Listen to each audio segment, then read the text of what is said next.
শ্রীমদ্ ভগবদ্গীতা মানব জীবনে চিরন্তন আলোকবর্তিকা। প্রিয় দর্শক বন্ধুরা, নমস্কার, প্রণাম আর অন্তরের গভীর শ্রদ্ধা জানিয়ে আপনাদের সবাইকে স্বাগতম জানাই আজকের এই বিশেষ ভিডিওতে। আজ আমরা এমন এক মহাগ্রন্থের কথা বলবো, যে গ্রন্থ যুদ্ধক্ষেত্রে জন্ম নিয়েও শান্তির কথা বলে, যে গ্রন্থ দুঃখের মাঝেই আনন্দের পথ দেখায়, যে গ্রন্থ মৃত্যুর মাঝেও অমরত্বের কথা শেখায়, আর যে গ্রন্থ মানুষকে মানুষ করে তোলে, সেই মহাগ্রন্থই হল শ্রীমদ্ ভগবদ্গীতা। আজকের পৃথিবীতে আমরা সকলেই প্রচণ্ড ব্যস্ত। কারোর ব্যস্ততা চাকরি নিয়ে, কারোর ব্যস্ততা ব্যবসা নিয়ে, কারোর ব্যস্ততা সংসার নিয়ে, কারোর আবার ব্যস্ততা শুধু টাকার পেছনে। কিন্তু এই ব্যস্ততার মাঝেও একটা প্রশ্ন আমাদের সকলের মনে কখনো না কখনো উঠে আসে, আমি কেন বেঁচে আছি? আমার জীবনের উদ্দেশ্য কি? আমি এত কষ্ট কেন পাচ্ছি?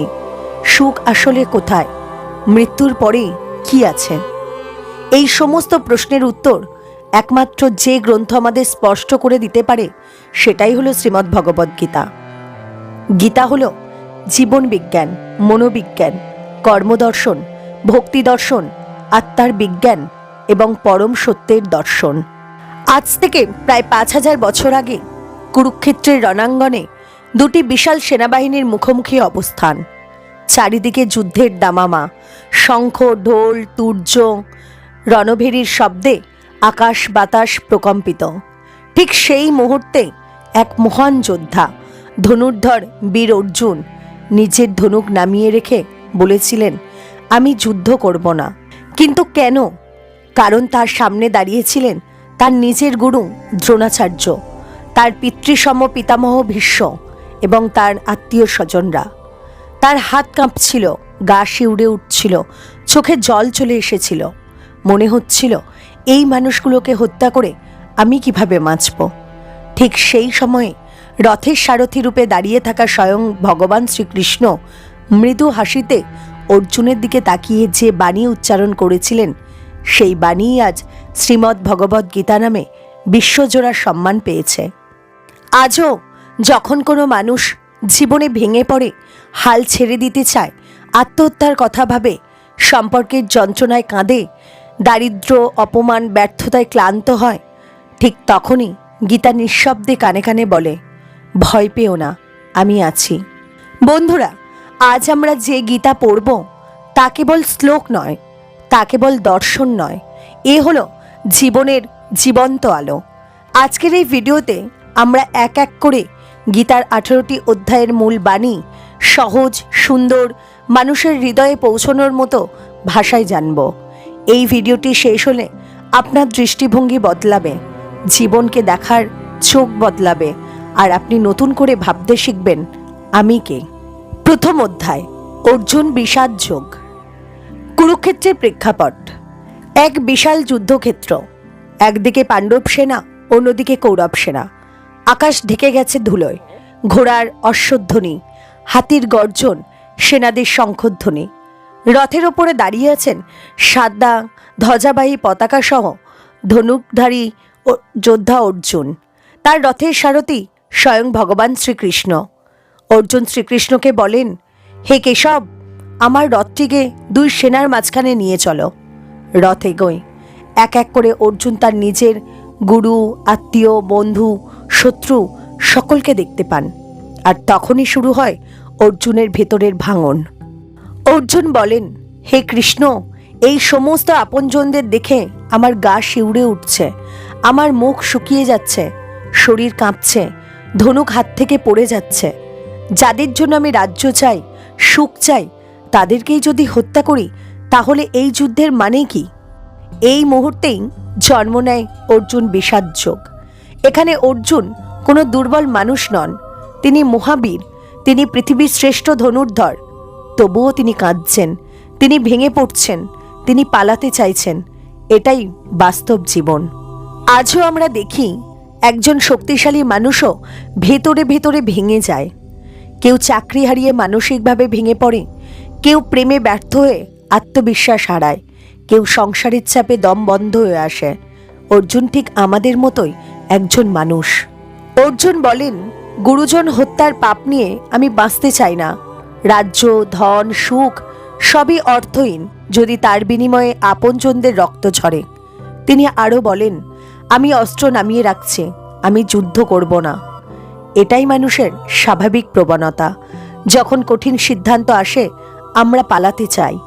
পরীক্ষার আগে পড়তে না চাওয়া, সত্য বলা থেকে পালানো, দায়িত্ব নেওয়া থেকে পালানো, এগুলো সবই অর্জুনের মানসিকতার আধুনিক রূপ। শ্রীকৃষ্ণ তখন কিছু বলেননি, তিনি নীরবে শুনছেন। কারণ প্রথমে মানুষকে নিজের কষ্টটা উগরে দিতে হয়, তারপরেই উপদেশ কাজ করে। এটাই মহান শিক্ষকের লক্ষণ। প্রথম অধ্যায় থেকে জীবনের 5টি মহামূল্য শিক্ষা পাওয়া যায়। বড় যোদ্ধারও ভাঙন আসে, অর্থাৎ জীবনের শক্ত মানুষও কখনো কখনো দুর্বল হয়ে পড়ে। এটা লজ্জার নয়। আবেগে সিদ্ধান্ত নিলে জীবন ভেঙে পড়ে। অর্জুন যদি তখনই যুদ্ধ ছেড়ে পালাতেন তবে ইতিহাস বদলে যেত। সমস্যা দেখে পালানো মানুষের স্বভাব, কিন্তু পালালে সমস্যা শেষ হয় না, বরং বেড়ে যায়। জীবনের যুদ্ধ এড়ানো যায় না। প্রত্যেক মানুষকেই নিজের কুরুক্ষেত্রে যুদ্ধ করতেই হয়। প্রকৃত পথপ্রদর্শক না থাকলে দিশা হারিয়ে যায়। অর্জুনের মতো আমাদের জীবনেও একজন কৃষ্ণের দরকার। শ্রীমদ্ ভগবদ্গীতার প্রথম অধ্যায়কে আজকের ব্যস্ত জীবনে কিভাবে মানুষ প্রয়োগ করবে। আজকের যুবক যুবতীরা চাকরির চাপে, ডিপ্রেশনে, প্রেমে প্রতারণায়, সংসারের দায়ে, ঋণের বোঝায়, সমাজের কথায় ভেঙে পড়ছে। অনেকে বলে, আর পারছি না, সব ছেড়ে চলে যেতে ইচ্ছে করে, মরে গেলে শান্তি পেতাম। এই সব কথা অর্জুনও বলেছিলেন 5000 বছর আগে। কিন্তু পার্থক্য একটাই, অর্জুন পাশে পেয়েছিলেন শ্রীকৃষ্ণকে। আমরা পাই না বলে ভেঙে পড়ি। এই ভিডিওর লক্ষ্য একটাই, আপনাদের জীবনের সেই কৃষ্ণ হয়ে ওঠা। দ্বিতীয় অধ্যায়, সাংখ্যযোগ। এখান থেকেই গীতার আসল আলো শুরু। প্রথম অধ্যায়ে আমরা দেখেছিলাম একজন মহান যোদ্ধা হয়েও অর্জুন কিভাবে মানসিকভাবে ভেঙে পড়েছিলেন। তিনি যুদ্ধ থেকে পালাতে চেয়েছিলেন, কর্তব্য ভুলে আবেগে ডুবে গিয়েছিলেন। আর ঠিক তখনই এই দ্বিতীয় অধ্যায়তে প্রথমবার শ্রীকৃষ্ণ মুখ খুললেন। এখন থেকে আর শুধু যুদ্ধের কথা নয়, এখন থেকে শুরু হবে মানুষের আত্মা, জীবন এবং মৃত্যুর মহাদর্শন। গীতার 700টি শ্লোকের মধ্যে এই অধ্যায়টিই হল গীতার হৃদয়। এখানে প্রথম বলা হয়েছে সেই অমর বাক্য, তুমি দেহ নও, তুমি আত্মা। অর্জুন তখন রথের মধ্যে বসে কাঁদছেন, চোখ ভেজা, গলা ভারী। তিনি বলছেন, হে কেশব, আমি গুরুজনদের হত্যা করে রাজ্য চাই না, আমি যুদ্ধ করতে পারবো না। তখন শ্রীকৃষ্ণ ধীরে ধীরে তার দিকে তাকিয়ে বললেন, হে অর্জুন, তুমি জ্ঞানীর মতো কথা বলছো, কিন্তু তুমি শোক করছো সেই বিষয় নিয়ে যার জন্য শোক করাই উচিত নয়। এটাই জীবনের সবচেয়ে বড় ভুল। আমরা শোক করি ভুল জিনিস নিয়ে। আমরা কাঁদি চাকরি চলে গেলে, টাকা চলে গেলে, সম্পর্ক ভেঙে গেলে, মানুষ মরে গেলে। কিন্তু শ্রীকৃষ্ণ বলেন, যা নশ্বর তার জন্য অতিরিক্ত শোক করা উচিত নয়। আত্মার অমরত্ব গীতার সবচেয়ে শক্তিশালী বাণী। শ্রীকৃষ্ণ বলেন, এই আত্মা কখনো জন্মায় না, কখনো মরেও না। আগেও ছিল, এখনো আছে, ভবিষ্যতেও থাকবে। অস্ত্র তাকে কাটতে পারে না, আগুন তাকে পোড়াতে পারে না, জল তাকে ভেজাতে পারে না। ভাবুন একবার, আমরা যে দেহটাকে আমি বলি, এই দেহ আসলে পোশাক মাত্র। আজ আপনি যে শরীরে আছেন, শৈশবেও আপনি ছিলেন অন্য শরীরে, যৌবনে অন্য, আর বৃদ্ধ বয়সে আবার অন্য। কিন্তু আপনি তো বদলাননি, আপনি ভিতরে একই রয়ে গেছেন। আর এই আপনিই হলো আত্মা। ভগবান শ্রীকৃষ্ণ একটি অসাধারণ উদাহরণ দেন। মানুষ যেমন পুরনো পোশাক ছেড়ে নতুন পোশাক পরে, ঠিক তেমন করে আত্মা এক দেহ ছেড়ে অন্য দেহ গ্রহণ করে। আপনি কি কখনো কেঁদেছেন পুরনো জামা ফেলে দিলে? না, কারণ আপনি জানেন নতুন জামা আসবে। ঠিক তেমনই যাকে আমরা মৃত্যু বলি, তা আসলে আত্মার নতুন যাত্রা মাত্র। কিন্তু আমরা জানি না বলি ভয় পাই। মৃত্যুর ভয় কেন এত ভয়ঙ্কর?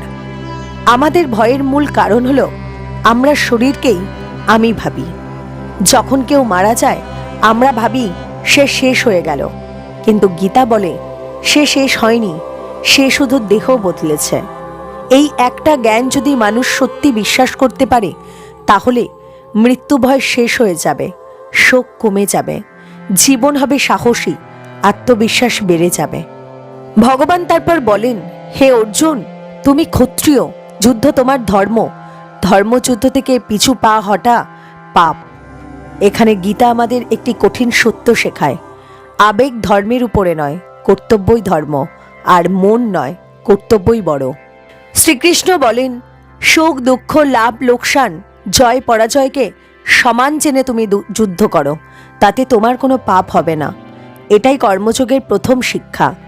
আমরা কাজ করি ফল আশা করে, শ্রীকৃষ্ণ বলেন কাজ করো, ফল ঈশ্বরের হাতে ছেড়ে দাও। আজ তুমি যদি চাকরির জন্য চেষ্টা করো, ব্যবসা শুরু করো, পরীক্ষা দাও, একটি সম্পর্ক রক্ষা করতে চেষ্টা করো, কিন্তু ফল যদি তোমার বিপক্ষে যায় তুমি ভেঙে পড়ো। ভগবান বলেন চেষ্টা তোমার হাতে, কিন্তু ফল নয়। ভগবান শ্রীকৃষ্ণ বলেন একজন আদর্শ মানুষের লক্ষণ কি?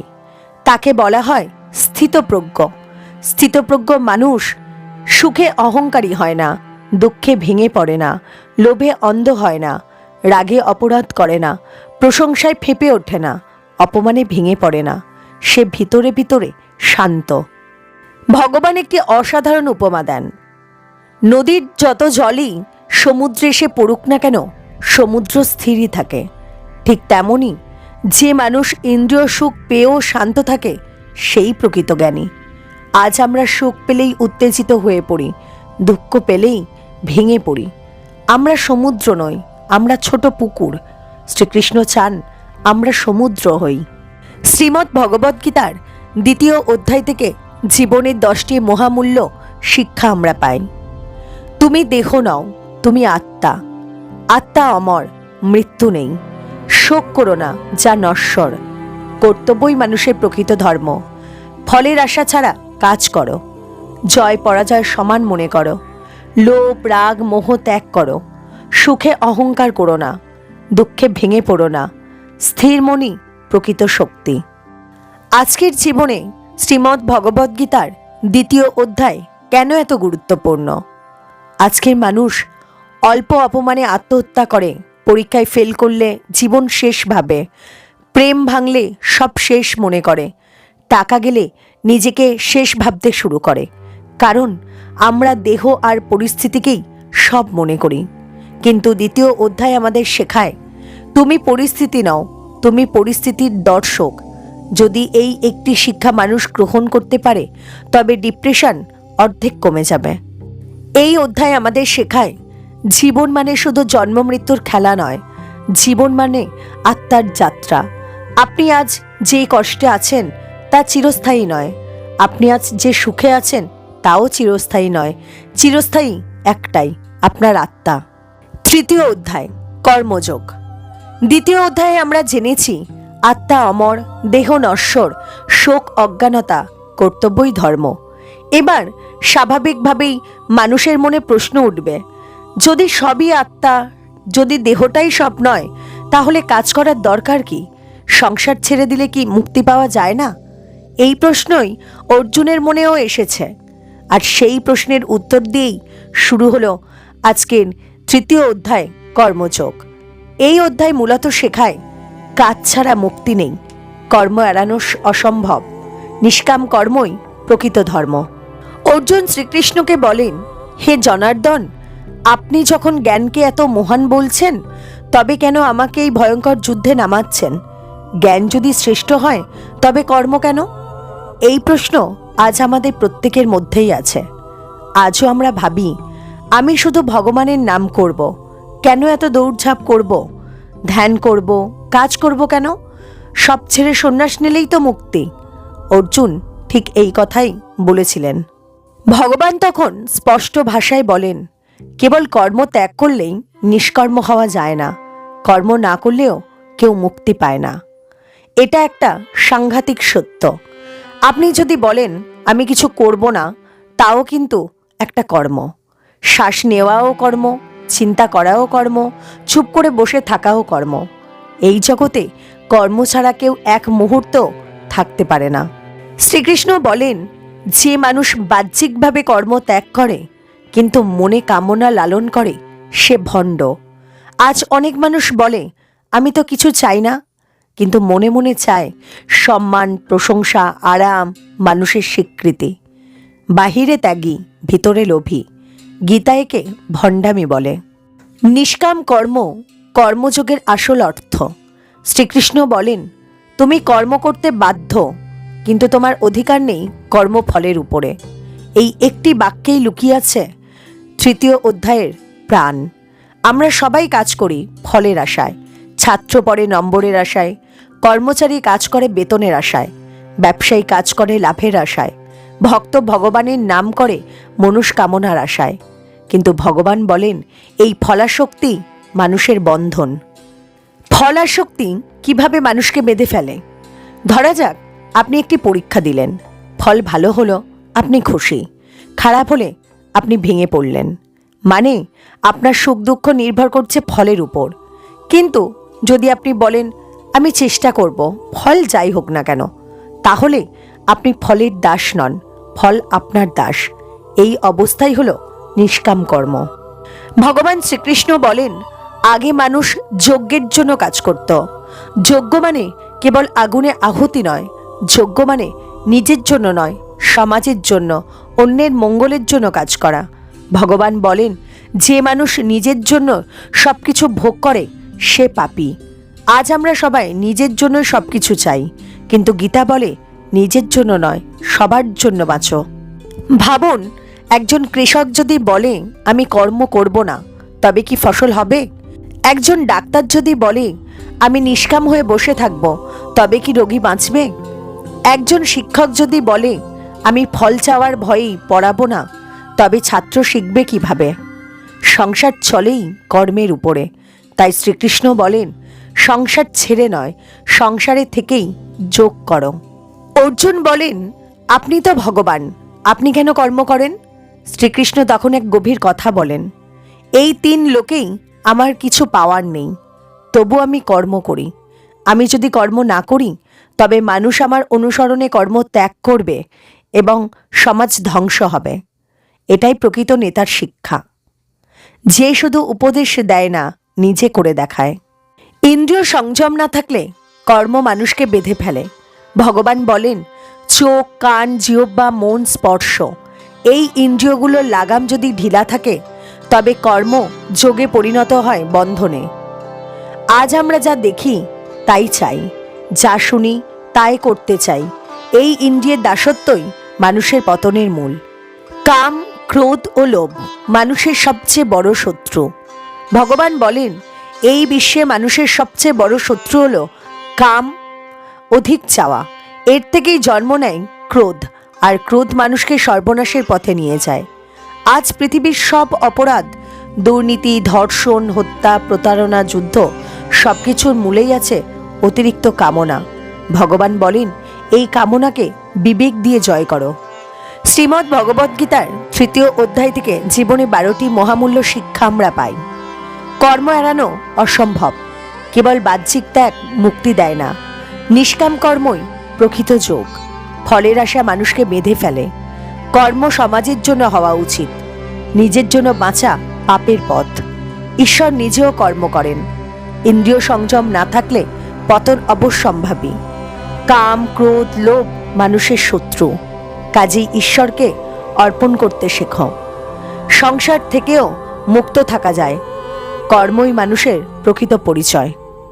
আজকের জীবনের জন্য এই অধ্যায় কেন অপরিহার্য? আজকের মানুষ চায় অল্প পরিশ্রমে বড় ফল, কাজ ছাড়াই সফলতা, দায়িত্ব ছাড়াই সম্মান। এই মানসিকতায় সমাজকে ধ্বংস করছে।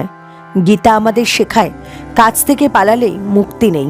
কাজকে ঈশ্বরের পূজা বানাও, ফলকে ভগবানের হাতে ছেড়ে দাও।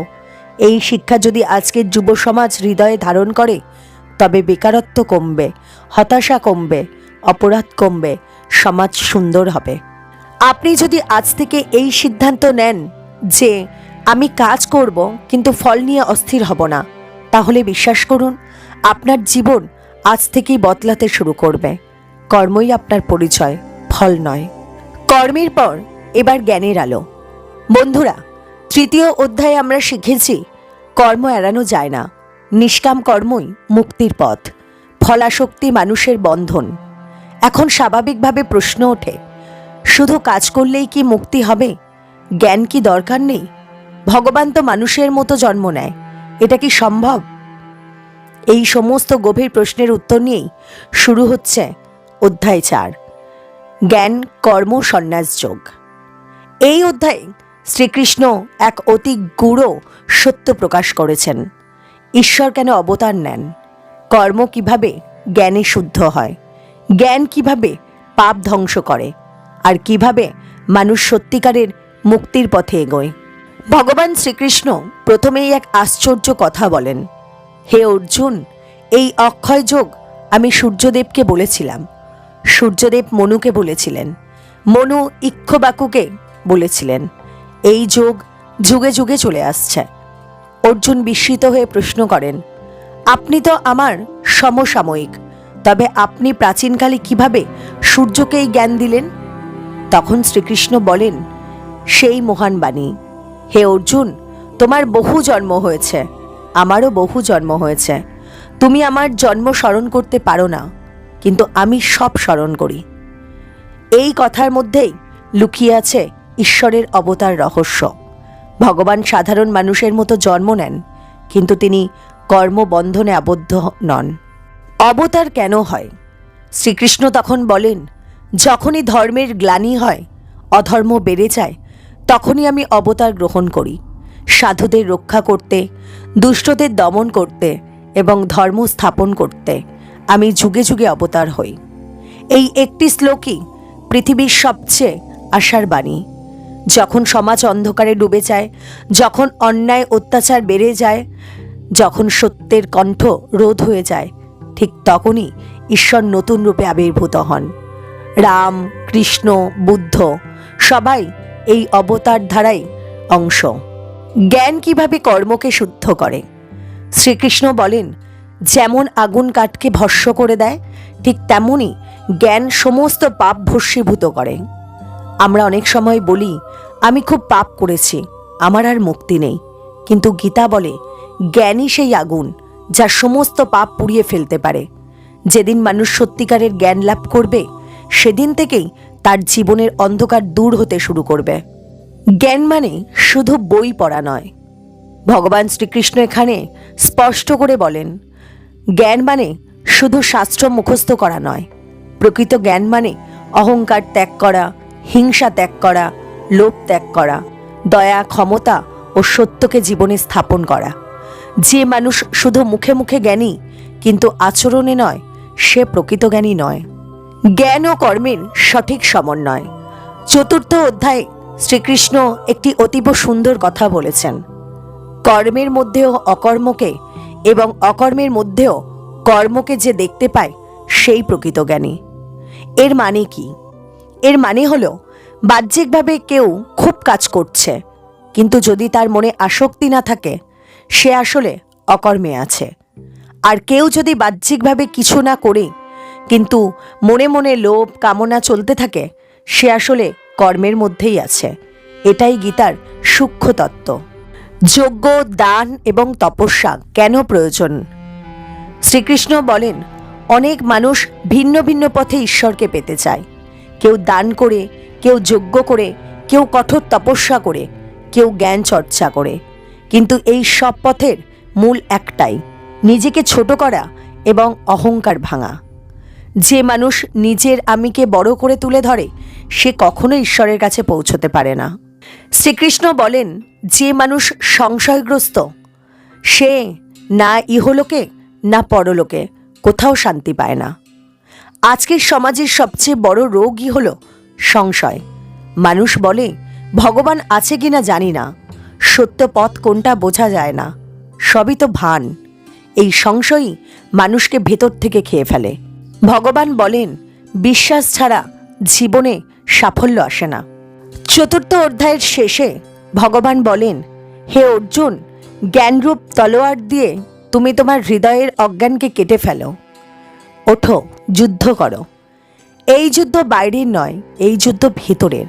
ভেতরের শত্রু অজ্ঞান, কাম, লোভ, মোহ, অহংকার। এই শত্রুদের বধ না করলে বাইরের শত্রু হারালেও শান্তি আসে না। চতুর্থ অধ্যায় থেকে জীবনের 12টি মহামূল্যবান শিক্ষা আমরা পাই। ঈশ্বর যুগে যুগে অবতার নেন। ধর্ম রক্ষাই অবতারের উদ্দেশ্য। জ্ঞান সমস্ত পাপ ধ্বংস করতে পারে। অহংকার জ্ঞানের সবচেয়ে বড় শত্রু। কেবল মুখের জ্ঞান যথেষ্ট নয়, কর্মে আসক্তি না থাকায় প্রকৃত ত্যাগ। যজ্ঞ, দান ও তপস্যা অহংকার ভাঙে। সংশয় মানুষের সর্বনাশ করে।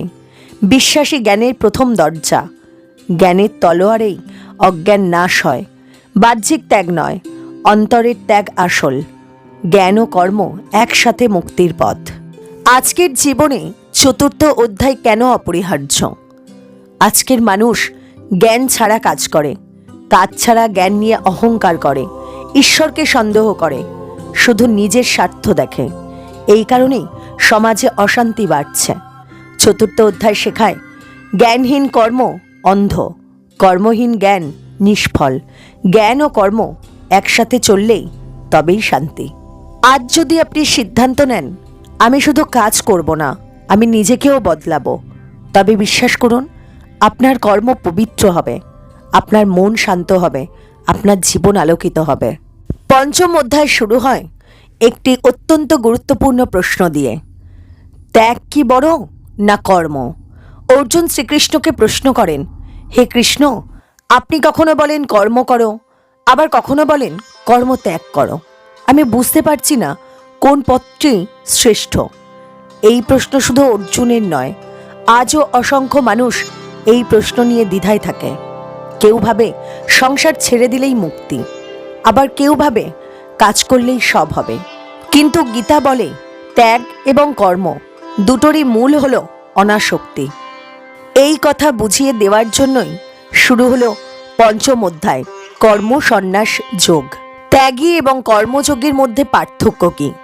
শ্রীকৃষ্ণ বলেন ত্যাগী আর কর্মযোগী দুজনেই শুভ ফল পান, কিন্তু কর্মযোগী সহজ, সরল এবং শ্রেষ্ঠ। এখানে গীতার অন্যতম বড় শিক্ষা হলো মানুষকে সংসার ছেড়ে পালাতে হবে না, বরং সংসারের মধ্যেই ঈশ্বরকে উপলব্ধি করতে হবে। যে ভেবে থাকে আমি সব ছেড়ে পাহাড়ে চলে যাব, সে বাস্তবে সমস্যাগুলি থেকে পালায়, সমাধান করে না। কৃষ্ণ স্পষ্ট করে বলেন যে ব্যক্তি কর্ম করে কিন্তু ফলের প্রতি আসক্ত নয়, সেই প্রকৃত সন্ন্যাসী। সত্যিকারের সন্ন্যাসী কি? একজন মানুষ চুল মুড়িয়ে গেরুয়া পরে নিলেই সন্ন্যাসী হয়ে যায় না। সন্ন্যাসের গভীর অর্থ হলো মন থেকে কাম, ক্রোধ, লোভ দূর করা, অহংকার ত্যাগ করা। কাজ করো কিন্তু আমি ভাবনা রেখো না। সবার প্রতি সমবেতন দৃষ্টি রাখা। গীতা বলে যে ব্যক্তি নিজের ইন্দ্রিয় জয় করেছে তার কাছে কর্ম হোক বা ত্যাগ দুটোই তাকে মুক্তির দিকে নিয়ে যায়। অর্থাৎ বাইরের নয়, ভিতরের সন্ন্যাসী আসল। কেন কর্মযোগী শ্রেষ্ঠ পথ? শ্রীকৃষ্ণ বলেন নিষ্কাম কর্ম করলে মানুষ দ্রুত শান্তি পায়, কারণ কর্মযোগ মানুষকে সক্রিয় করে, মনকে শক্ত করে, দায়িত্ববোধ বাড়ায়, সমাজের উপকার হয় আর অহংকার ভাঙে। ত্যাগের পথে অনেকের পক্ষে চলা কঠিন, কিন্তু কর্ম সবাই করতে পারে। তাই ভগবান বলেন কর্মযোগ সন্ন্যাসের তুলনায় সহজ এবং স্পষ্ট। মন জয়ই হল মুক্তির চাবিকাঠি। পঞ্চম অধ্যায়ের অন্যতম মূল বাণী হল যে ব্যক্তি নিজের মন জয় করেছে সেই মুক্ত। তার করা কর্ম তাকে কোথাও বেঁধে রাখতে পারে না।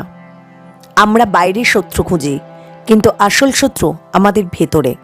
ইচ্ছা, ভয়, সংশয়, অতৃপ্তি এগুলিই আমাদের দুঃখের আসল কারণ। যে ব্যক্তি নিজের মনকে সঠিক পথে আনতে পারে তার জীবনে আলো আসে। সবার প্রতি সমদৃষ্টি জ্ঞানের শ্রেষ্ঠ লক্ষণ।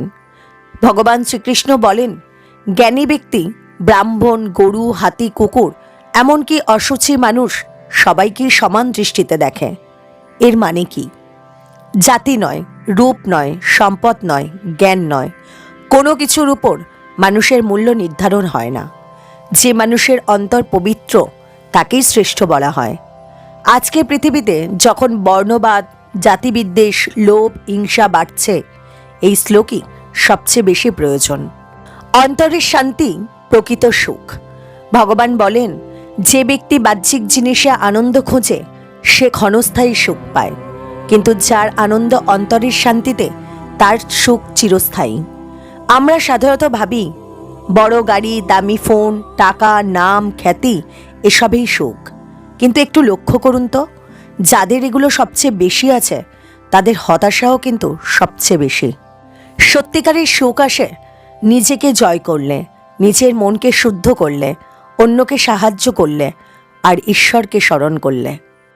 ইন্দ্রিয় জয় না হলে শান্তি অসম্ভব। ভগবান শ্রীকৃষ্ণ বলেন, ইন্দ্রিয় যে মানুষের মনকে টানে সে কখনো শান্তি পায় না। চাই সেটা খাবারের লোভ, মোবাইলের আসক্তি, রাগ, কামনা, টাকার প্রতি মোহ। ইন্দ্রিয়জ আসক্তি মানুষকে দাস করে ফেলে। ইন্দ্রিয়কে দমন নয়, নিয়ন্ত্রণ করতে হবে। এটাই গীতার সঠিক পথ। কর্ম করে কিভাবে মুক্তি লাভ করা যায়, ভগবান উপায়টি খুব সুন্দর করে বলেছেন।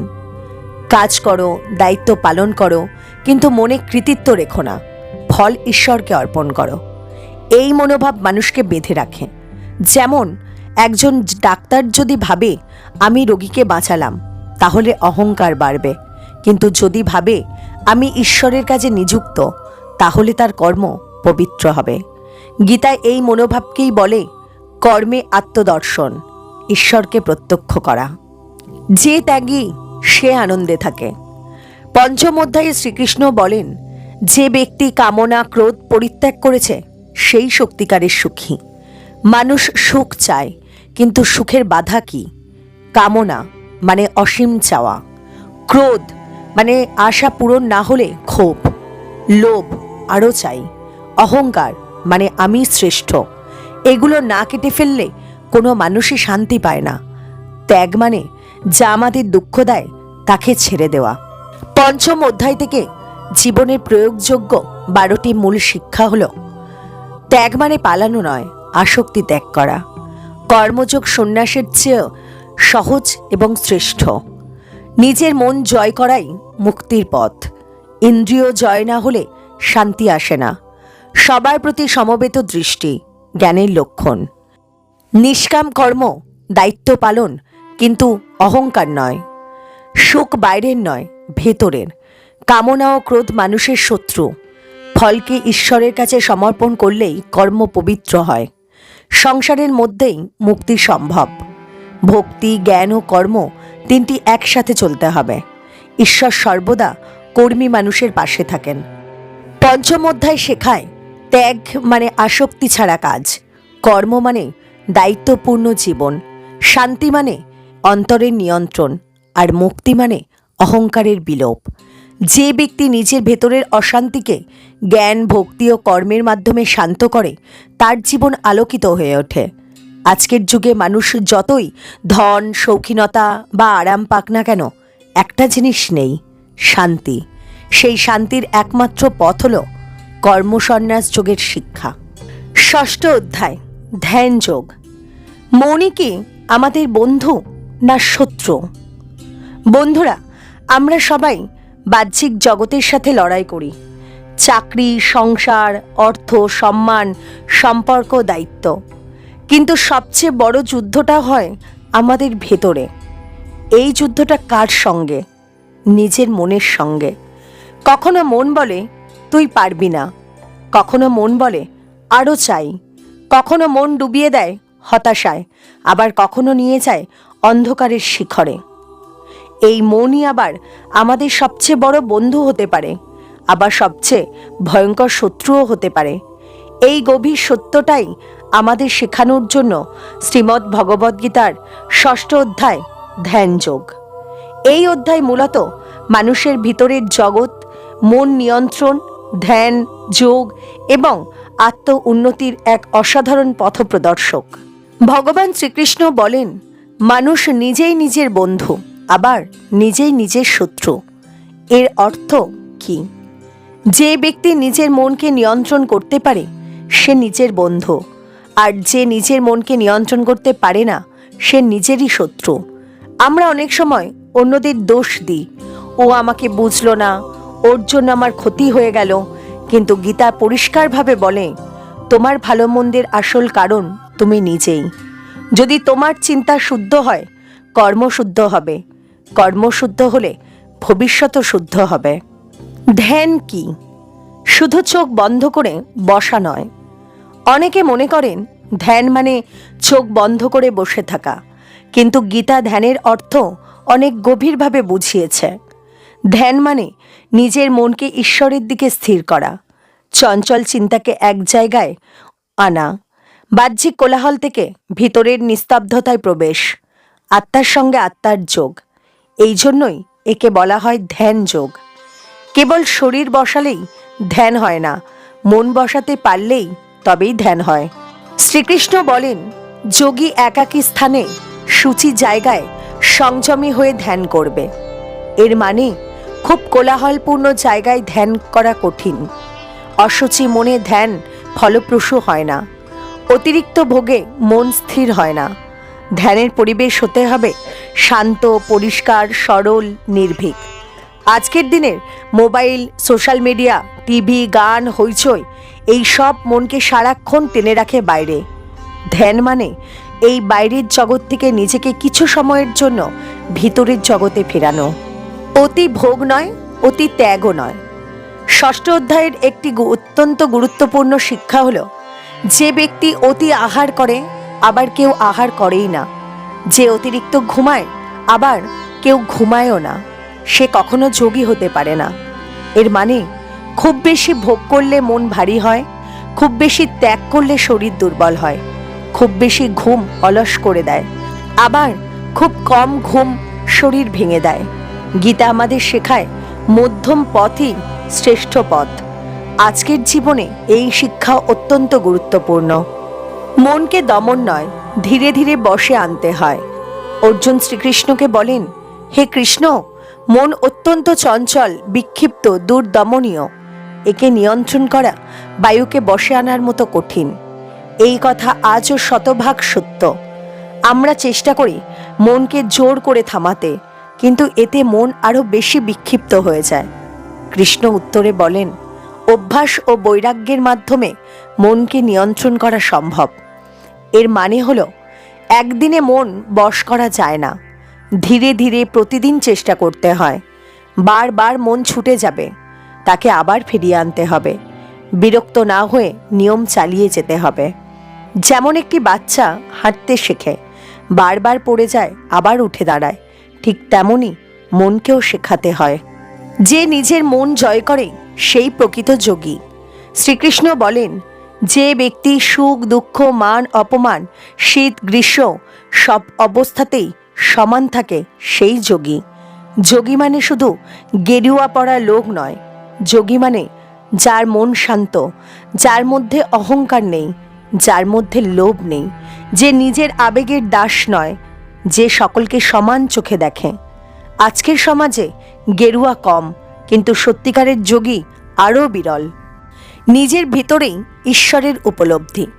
ষষ্ঠ অধ্যায় আমাদের শেখায়, ঈশ্বর বাইরে কোথাও দূরে নন, ঈশ্বর মানুষের নিজের হৃদয়েই বিরাজমান। ধ্যানের মাধ্যমে যখন মানুষের মন শান্ত হয়, তখন সে অনুভব করে এক গভীর প্রশান্তি, এক অনির্বচনীয় আনন্দ, এক অপার্থিব সুখ। এটাই আত্ম উপলব্ধি। যে আত্মাকে জানতে পেরেছে, সে আর কখনো ছোট সুখে আটকে থাকে না। অর্জুন একটি প্রশ্ন করেন শ্রীকৃষ্ণকে, যারা পথে বিচ্যুত হয় তাদের কি হয়?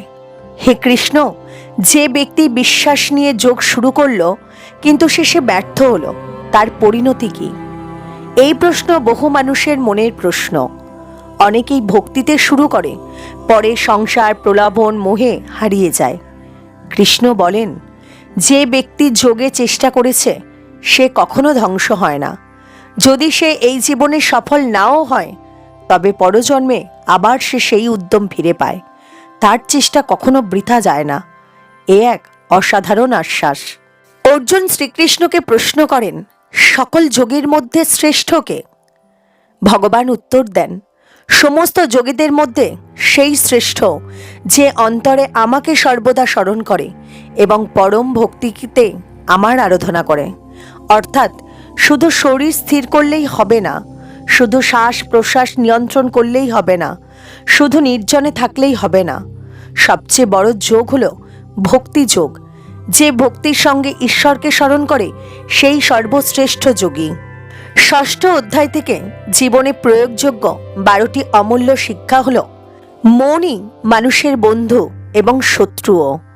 ধ্যান মানে ভিতরের শান্তির দিকে যাত্রা, জোর করে নয়, অভ্যাসে মনকে নিয়ন্ত্রণ করা। মধ্যম পথই শ্রেষ্ঠ পথ। অতি ভোগ এবং অতি ত্যাগ দুটোই বাধা। আত্মসংযমই যোগীর আসল শক্তি। ব্যর্থ হলেও যোগ সাধনা বৃথা যায় না। আত্ম উপলব্ধি জীবনের পরম লক্ষ্য। ধৈর্যই সাধনার প্রধান অস্ত্র। যে ভক্তিসহ ধ্যান করে সেই শ্রেষ্ঠ যোগী। শান্তমনেই সত্যিকারের সুখ। ঈশ্বর মানুষের হৃদয়ের ভেতরেই বিরাজ করেন। গীতা আমাদের শেখায় বাইরের জগৎ বদলানোর আগে ভিতরের জগৎ বদলানো জরুরি। আজকের ব্যস্ত দুশ্চিন্তাগ্রস্ত প্রতিযোগিতাময় জীবনে মানুষের সবচেয়ে বড় প্রয়োজন একটু ভিতরের শান্তি। এই শান্তি টাকা দিতে পারে না, নাম দিতে পারে না, ক্ষমতা দিতে পারে না। এই শান্তি একমাত্র ধ্যানই দিতে পারে। যে মানুষ নিজের মনকে জয় করেছে সেই প্রকৃত বিজয়ী। সপ্তম অধ্যায়, জ্ঞান বিজ্ঞান যোগ। মানুষ কেন ঈশ্বরকে খুঁজে বেড়ায়? মানুষ সারা জীবন কত কিছুই না খোঁজে, টাকা, সম্মান, ক্ষমতা, প্রেম, সাফল্য।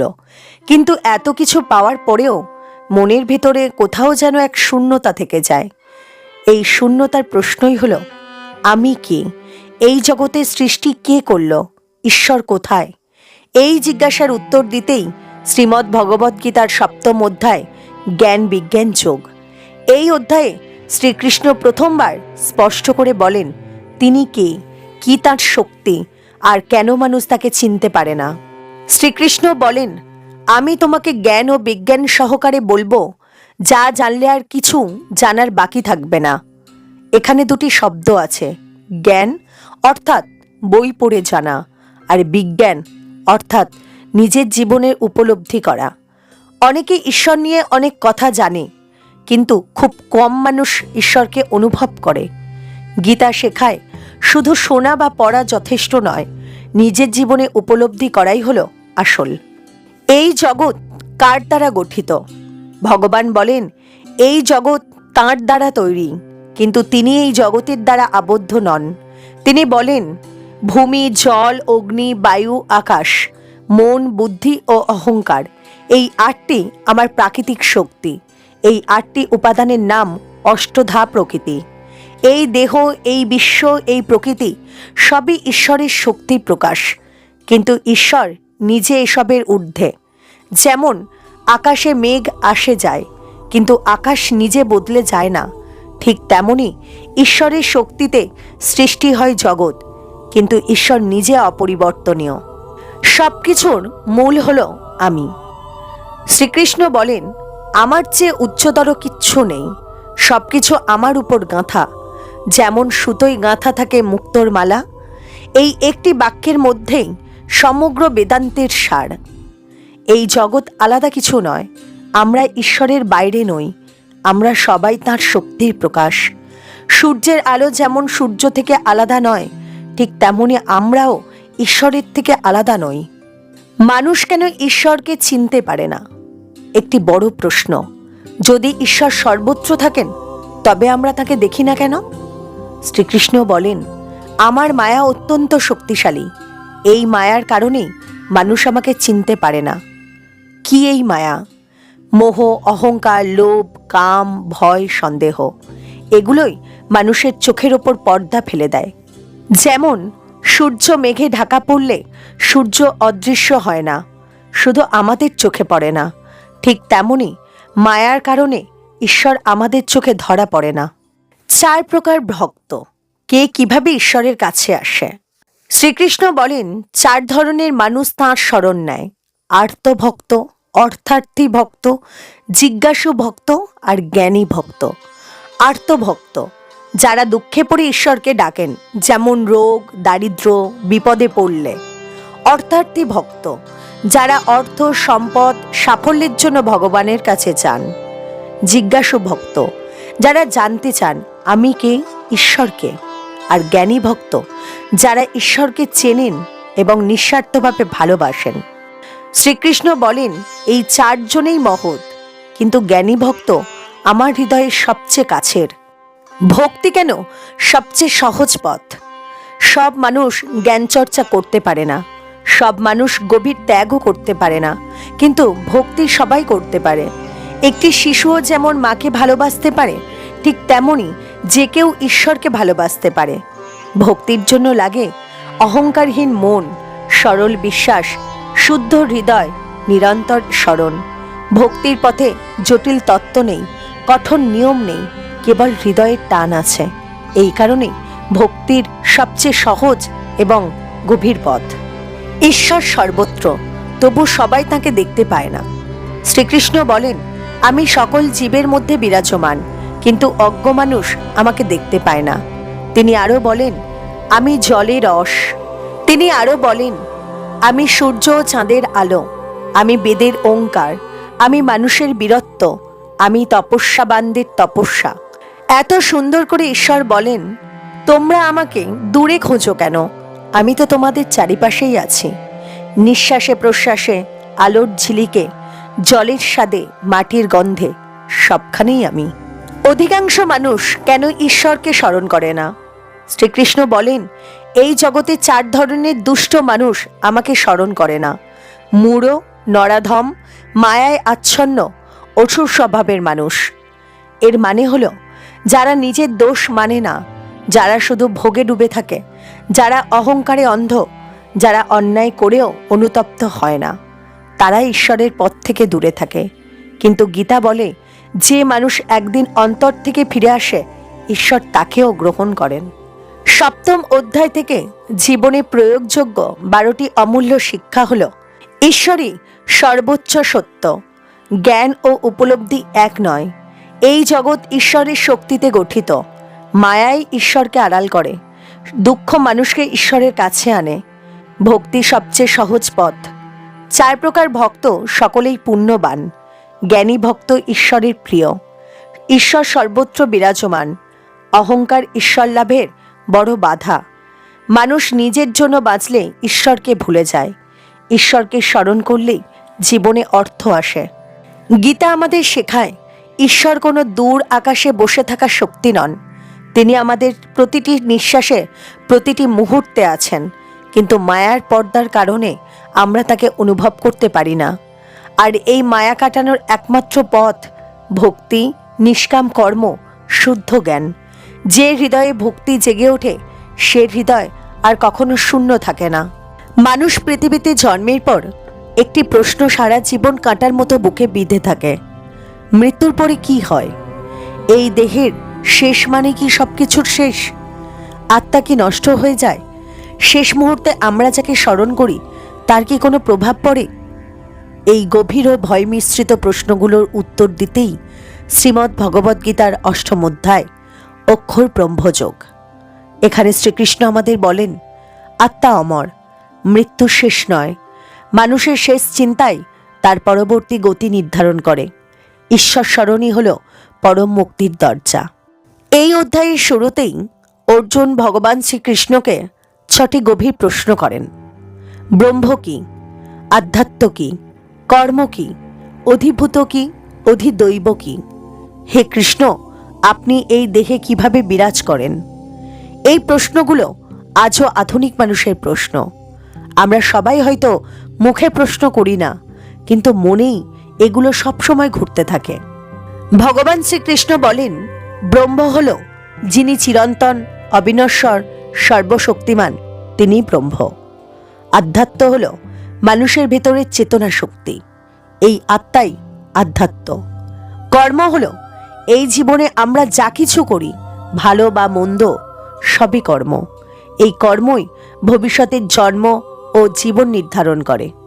অধিভূত হল এই দৃষ্টিগোচর পরিবর্তনশীল জগৎ, গাছ, নদী, পাহাড়, দেহ সবই অধিভূত। অধিদৈব হল চন্দ্র, সূর্য, বায়ু, দেবশক্তি, যারা বিশ্ব পরিচালনা করে, তারা অধিদৈব। আর অধিযোগ্য হল মানুষের দেহের মধ্যে যিনি সবকিছুর নিয়ন্তা, তিনি স্বয়ং শ্রীকৃষ্ণ। তিনি সাক্ষীর মতো সব কিছু দেখেন। মৃত্যু মুহূর্তের চিন্তাই পরজন্ম নির্ধারণ করে। এই অধ্যায়ের সবচেয়ে বিখ্যাত বাণী হল, মানুষ মৃত্যুকালে যাকে স্মরণ করে সে পরজন্মে তাই লাভ করে। এই কথা অত্যন্ত গভীর ও ভয়ঙ্কর, কারণ যারা সারা জীবন শুধু টাকা নিয়ে ভাবে তাদের শেষ চিন্তাও টাকা ঘিরেই ঘোরে। যারা সারা জীবন রাগ হিংসা বহন করে তারা মৃত্যুতেও অশান্ত থাকে। আর যারা ঈশ্বরকে স্মরণ করে তারা ঈশ্বরকেই লাভ করে। অতএব মৃত্যু মুহূর্তের চিন্তা হঠাৎ আসে না, সারা জীবনের অভ্যাসই সেই মুহূর্ত নির্ধারণ করে। সারা জীবন ঈশ্বর স্মরণই পরম নিরাপত্তা। ভগবান শ্রীকৃষ্ণ বলেন, যে ব্যক্তি সর্বদা আমাকে স্মরণ করে এবং নিজের মন ও প্রাণ আমাকে সমর্পণ করে সে নিশ্চিতভাবে আমাকে লাভ করে। এর মানে হলো মাঝে সাঝে ভক্তি যথেষ্ট নয়, সংকটে পড়ে ঈশ্বর ডাকলেই হবে না। প্রতিদিনের জীবনে ঈশ্বর স্মরণ জরুরি। যেমন একজন ছাত্র যদি পরীক্ষার আগের দিন শুধু পড়ে তাহলে সে ভালো ফল করবে না, ঠিক তেমনি সারা জীবন স্মরণ না করে শেষ মুহূর্তে ঈশ্বর স্মরণ করা কঠিন। যে মানুষ মৃত্যু ভয় জয় করতে পারে সেই যোগী। মানুষের সবচেয়ে বড় ভয় হলো মৃত্যু ভয়, কিন্তু গীতা বলে দেহ নশ্বর, আত্মা অমর। জন্ম মৃত্যু কেবল দেহের পরিবর্তন। যেমন আমরা পুরনো জামা খুলে নতুন জামা পরি, আত্মাও তেমন এক দেহ ছেড়ে অন্য দেহ গ্রহণ করে।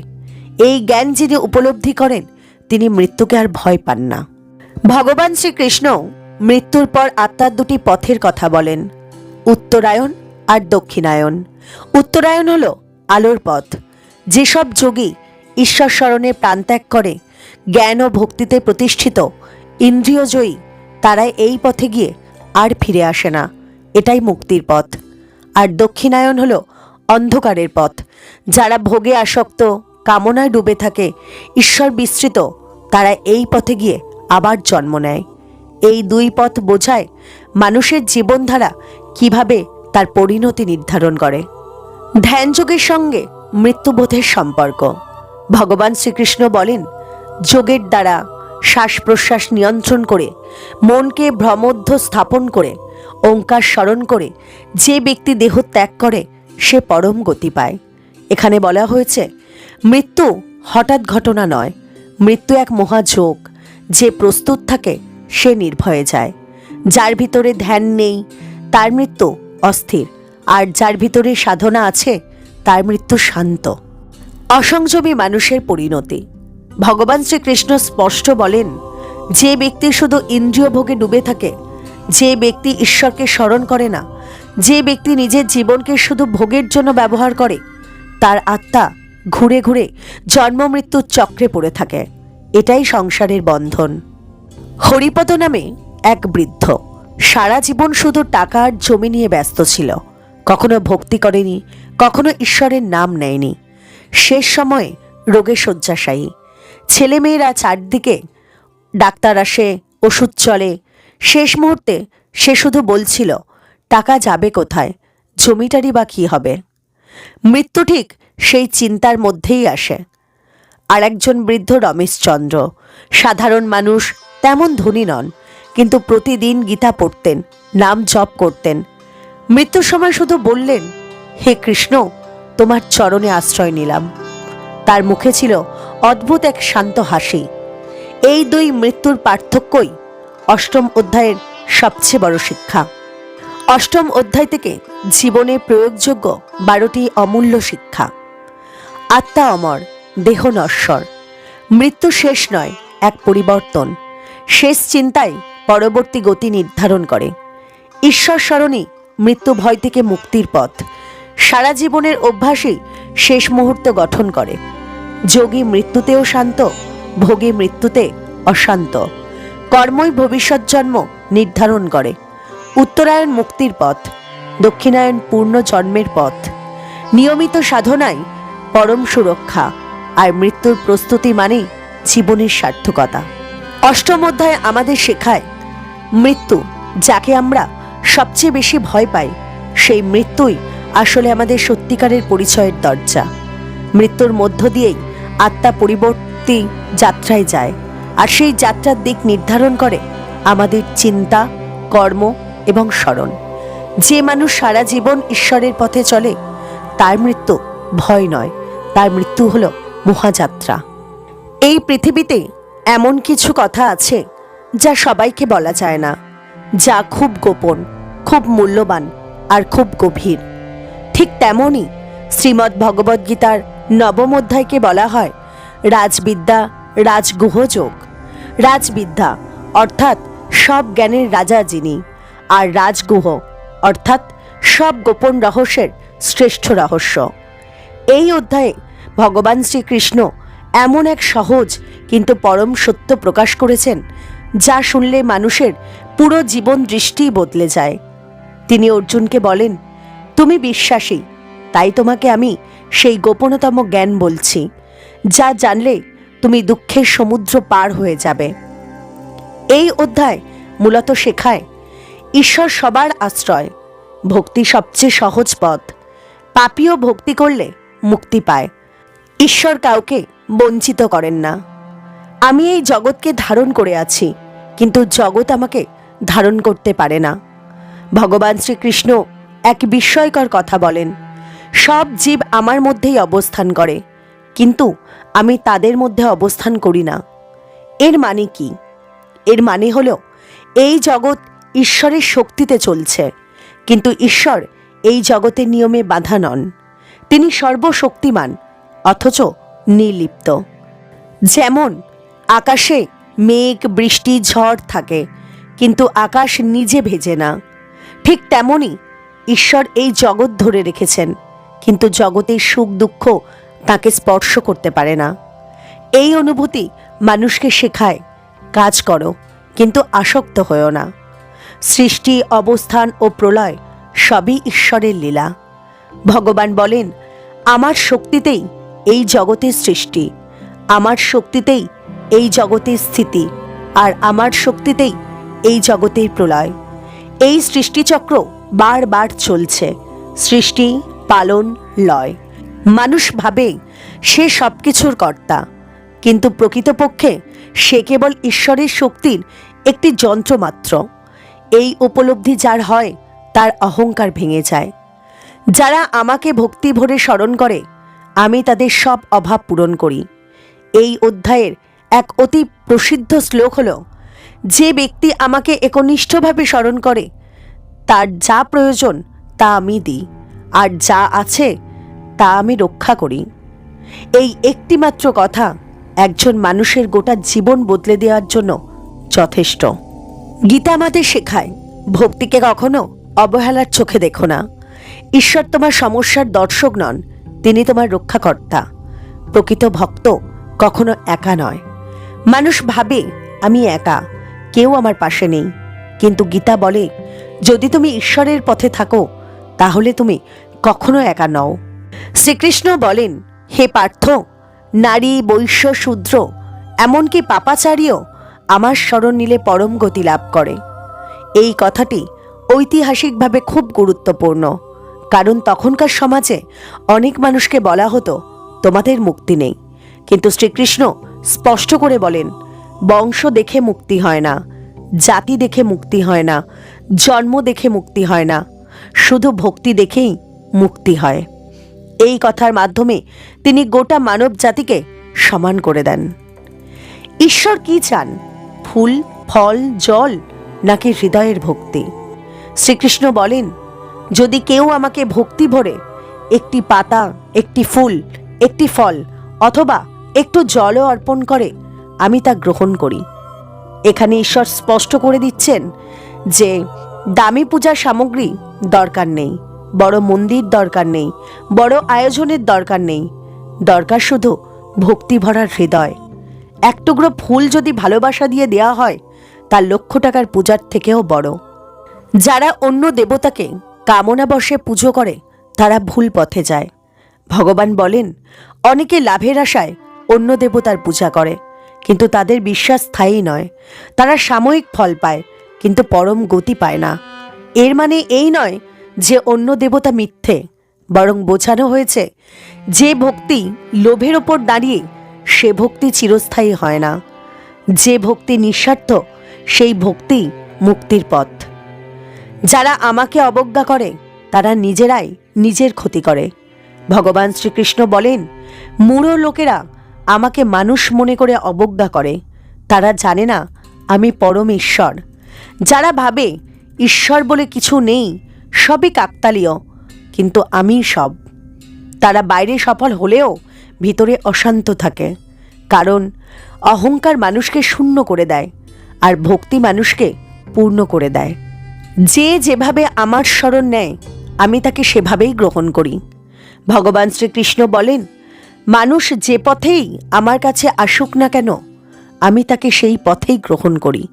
এর মানে হলো, কেউ জ্ঞানের পথে আসে, কেউ কর্মের পথে আসে, কেউ ভক্তির পথে আসে, আবার কেউ দুঃখের পথে আসে, কিন্তু দরজাটা সবার জন্য একই। ঈশ্বরের দরজা কখনো বন্ধ হয় না। মাধবী এক দরিদ্র পরিবারের মেয়ে। জীবন ছিল কষ্টে ভরা। লোকেরা তাকে অবহেলা করত।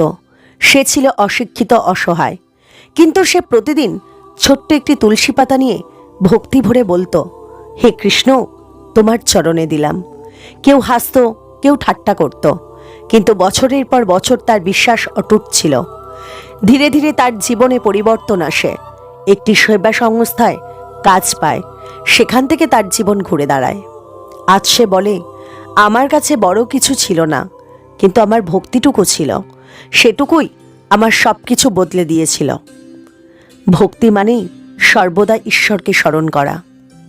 শ্রীকৃষ্ণ বলেন, মন আমাকে দাও, আমার ভক্ত হও, আমাকে পুজো করো, আমাকে প্রণাম করো, আমি তোমাকে নিশ্চিতভাবেই লাভ করাবো।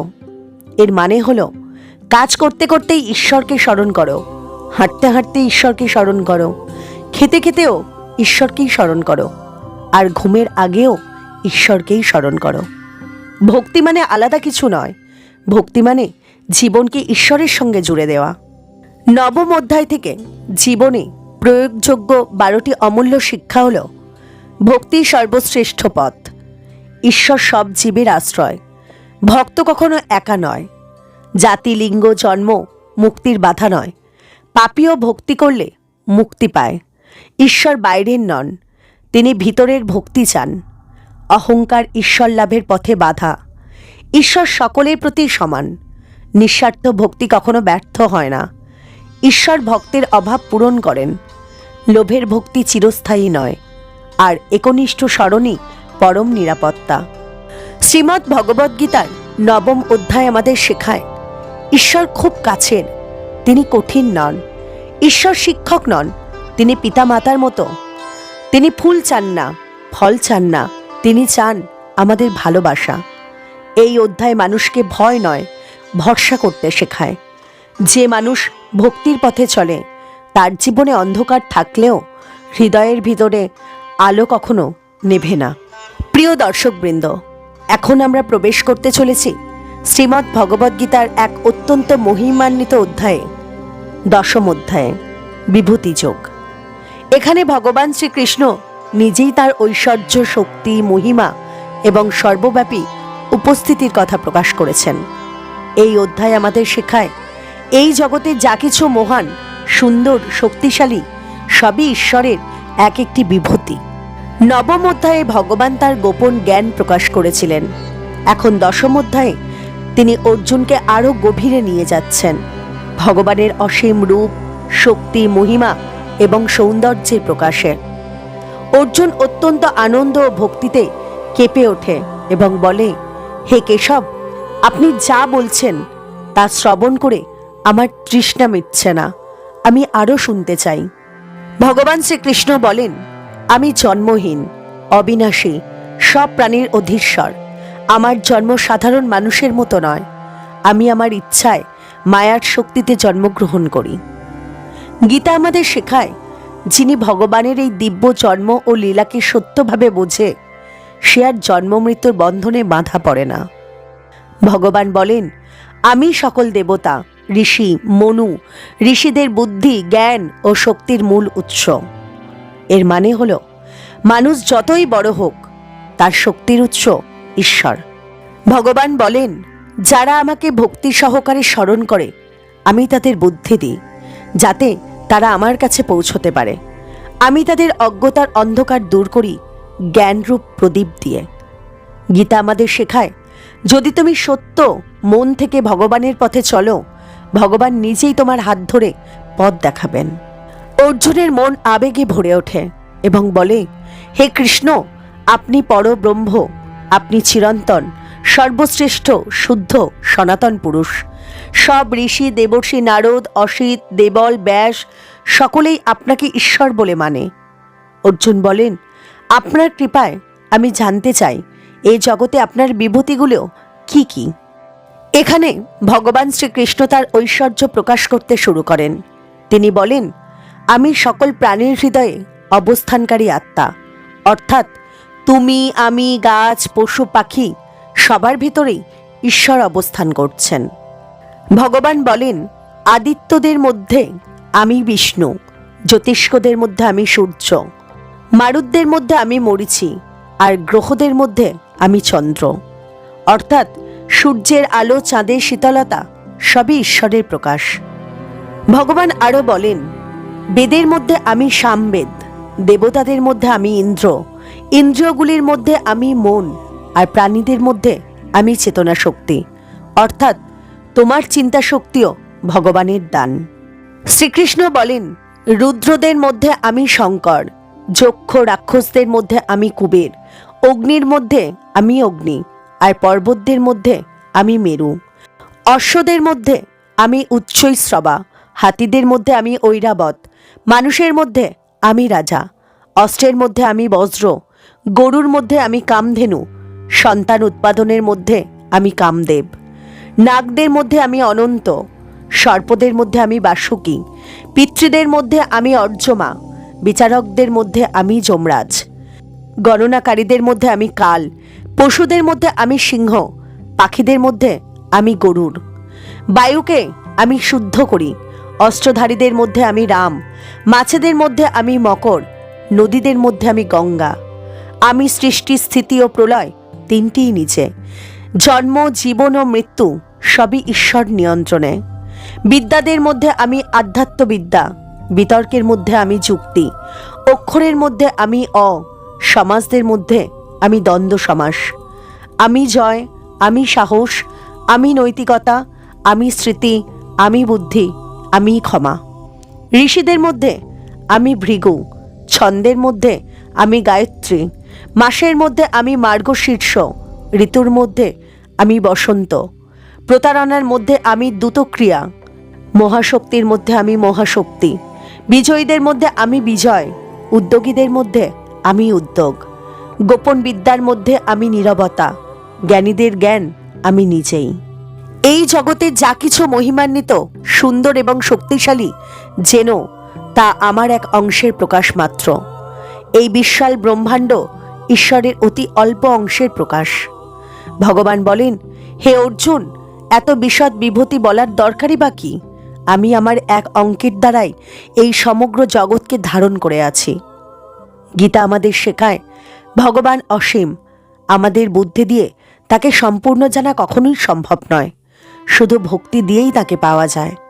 শ্রীমদ্ ভগবদ্গীতার 10ম অধ্যায় আমাদের শেখায়, এই পৃথিবীর সব সৌন্দর্য ঈশ্বরেরই প্রকাশ। নিজের অহংকার ত্যাগ করতে শেখায়, সবকিছুর মধ্যে ঈশ্বরকে দেখতে শেখায়, ভক্তির গভীরতা বাড়ায়, আর জীবনে কৃতজ্ঞতা জন্মায়। যখন তুমি সূর্যের আলো দেখো, মায়ের ভালোবাসা পাও, শিক্ষকের জ্ঞান, বন্ধুর সহানুভূতি, এই সব কিছুর মধ্যেই ঈশ্বর ধরা দেন। তুমি যদি এইভাবে দেখতে শেখো, তাহলে তোমার জীবন হয়ে উঠবে পূর্ণ ভক্তিতে ভরা। 10ম অধ্যায় আমাদের শেখায়, ভগবান শুধু মন্দিরে নন, পাহাড়ে, নদীতে, সূর্যে, মানুষের হৃদয়ে, সব জায়গায় তিনি বিরাজমান। এই অধ্যায় ভক্তির গভীরতা বাড়ায়, অহংকার ভেঙে দেয়, আর চোখ খুলে দেয় ঈশ্বরের সর্বব্যাপী উপস্থিতির প্রতি। প্রিয় দর্শকবৃন্দ, এখন আমরা শ্রীমদ্ ভগবদ্গীতার সবচেয়ে ভয়ঙ্কর, রহস্যময় ও মহিমান্বিত অধ্যায়ে প্রবেশ করতে চলেছি। 11 অধ্যায়, বিশ্বরূপ দর্শন যোগ। এই অধ্যায়ে মানুষ প্রথমবার নিজের চোখে দেখে ঈশ্বর কেমন, ঈশ্বর কত বিশাল, ঈশ্বর কত ভয়ঙ্কর, আবার কত করুণাময়। এখানে শ্রীকৃষ্ণ নিজের মানব রূপ ছেড়ে অর্জুনকে তার অনন্ত বিশ্বরূপ দেখান। এই অধ্যায় আমাদের ভয় দেখায়, কাঁদায়, বিস্মিত করে, আর শেষে আমাদের মাথা নত করে দেয় ঈশ্বরের সামনে। দশম অধ্যায়ে ভগবান শ্রীকৃষ্ণ বলেছিলেন, এই জগতের সব মহান, সুন্দর, শক্তিশালী জিনিস তাঁরই বিভূতি। এখন অর্জুনের মনে এক প্রবল বাসনা জেগে ওঠে। সে নিজের চোখে ভগবানের সেই বিশ্বরূপ দেখতে চায়। অর্জুন ভক্তিভরে প্রার্থনা করে, হে প্রভু, যদি আপনি মনে করেন যে আমি তা দেখার যোগ্য, তাহলে আপনার সেই অনন্ত বিশ্বরূপ আমাকে দেখান। ভগবান শ্রীকৃষ্ণ বলেন, হে পার্থ, তুমি তোমার এই মানব চোখ দিয়ে আমার বিশ্বরূপ দেখতে পারবে না। আমি তোমাকে দিব্য দৃষ্টি দিচ্ছি। এই দিব্য চোখ দিয়েই তুমি আমার অনন্ত রূপ দর্শন করবে। এই কথা বলেই ভগবান শ্রীকৃষ্ণ অর্জুনকে দিব্য দৃষ্টি দান করেন। শুরু হলো মহাভয়ঙ্কর বিশ্বরূপ দর্শন। হঠাৎ আকাশ বাতাস থেমে গেল, সমস্ত আকাশ প্রকম্পিত হয়ে উঠল। শ্রীকৃষ্ণ এক মুহূর্তে মানব রূপ ছেড়ে বিশ্বরূপে প্রকাশিত হলেন। অর্জুন যা দেখল, অসংখ্য মুখ, অসংখ্য চোখ, অসংখ্য বাহু, অসংখ্য পদ, অগণিত অলঙ্কারে সজ্জিত দেহ, অগণিত অস্ত্র ধারণ করা হাত, সূর্যের মতো উজ্জ্বল আলো। হাজার সূর্য একসঙ্গে উদিত হলেও যেমন আলো হয় তার চেয়েও হাজার গুণ বেশি আলো। অর্জুন স্তব্ধ হয়ে গেল।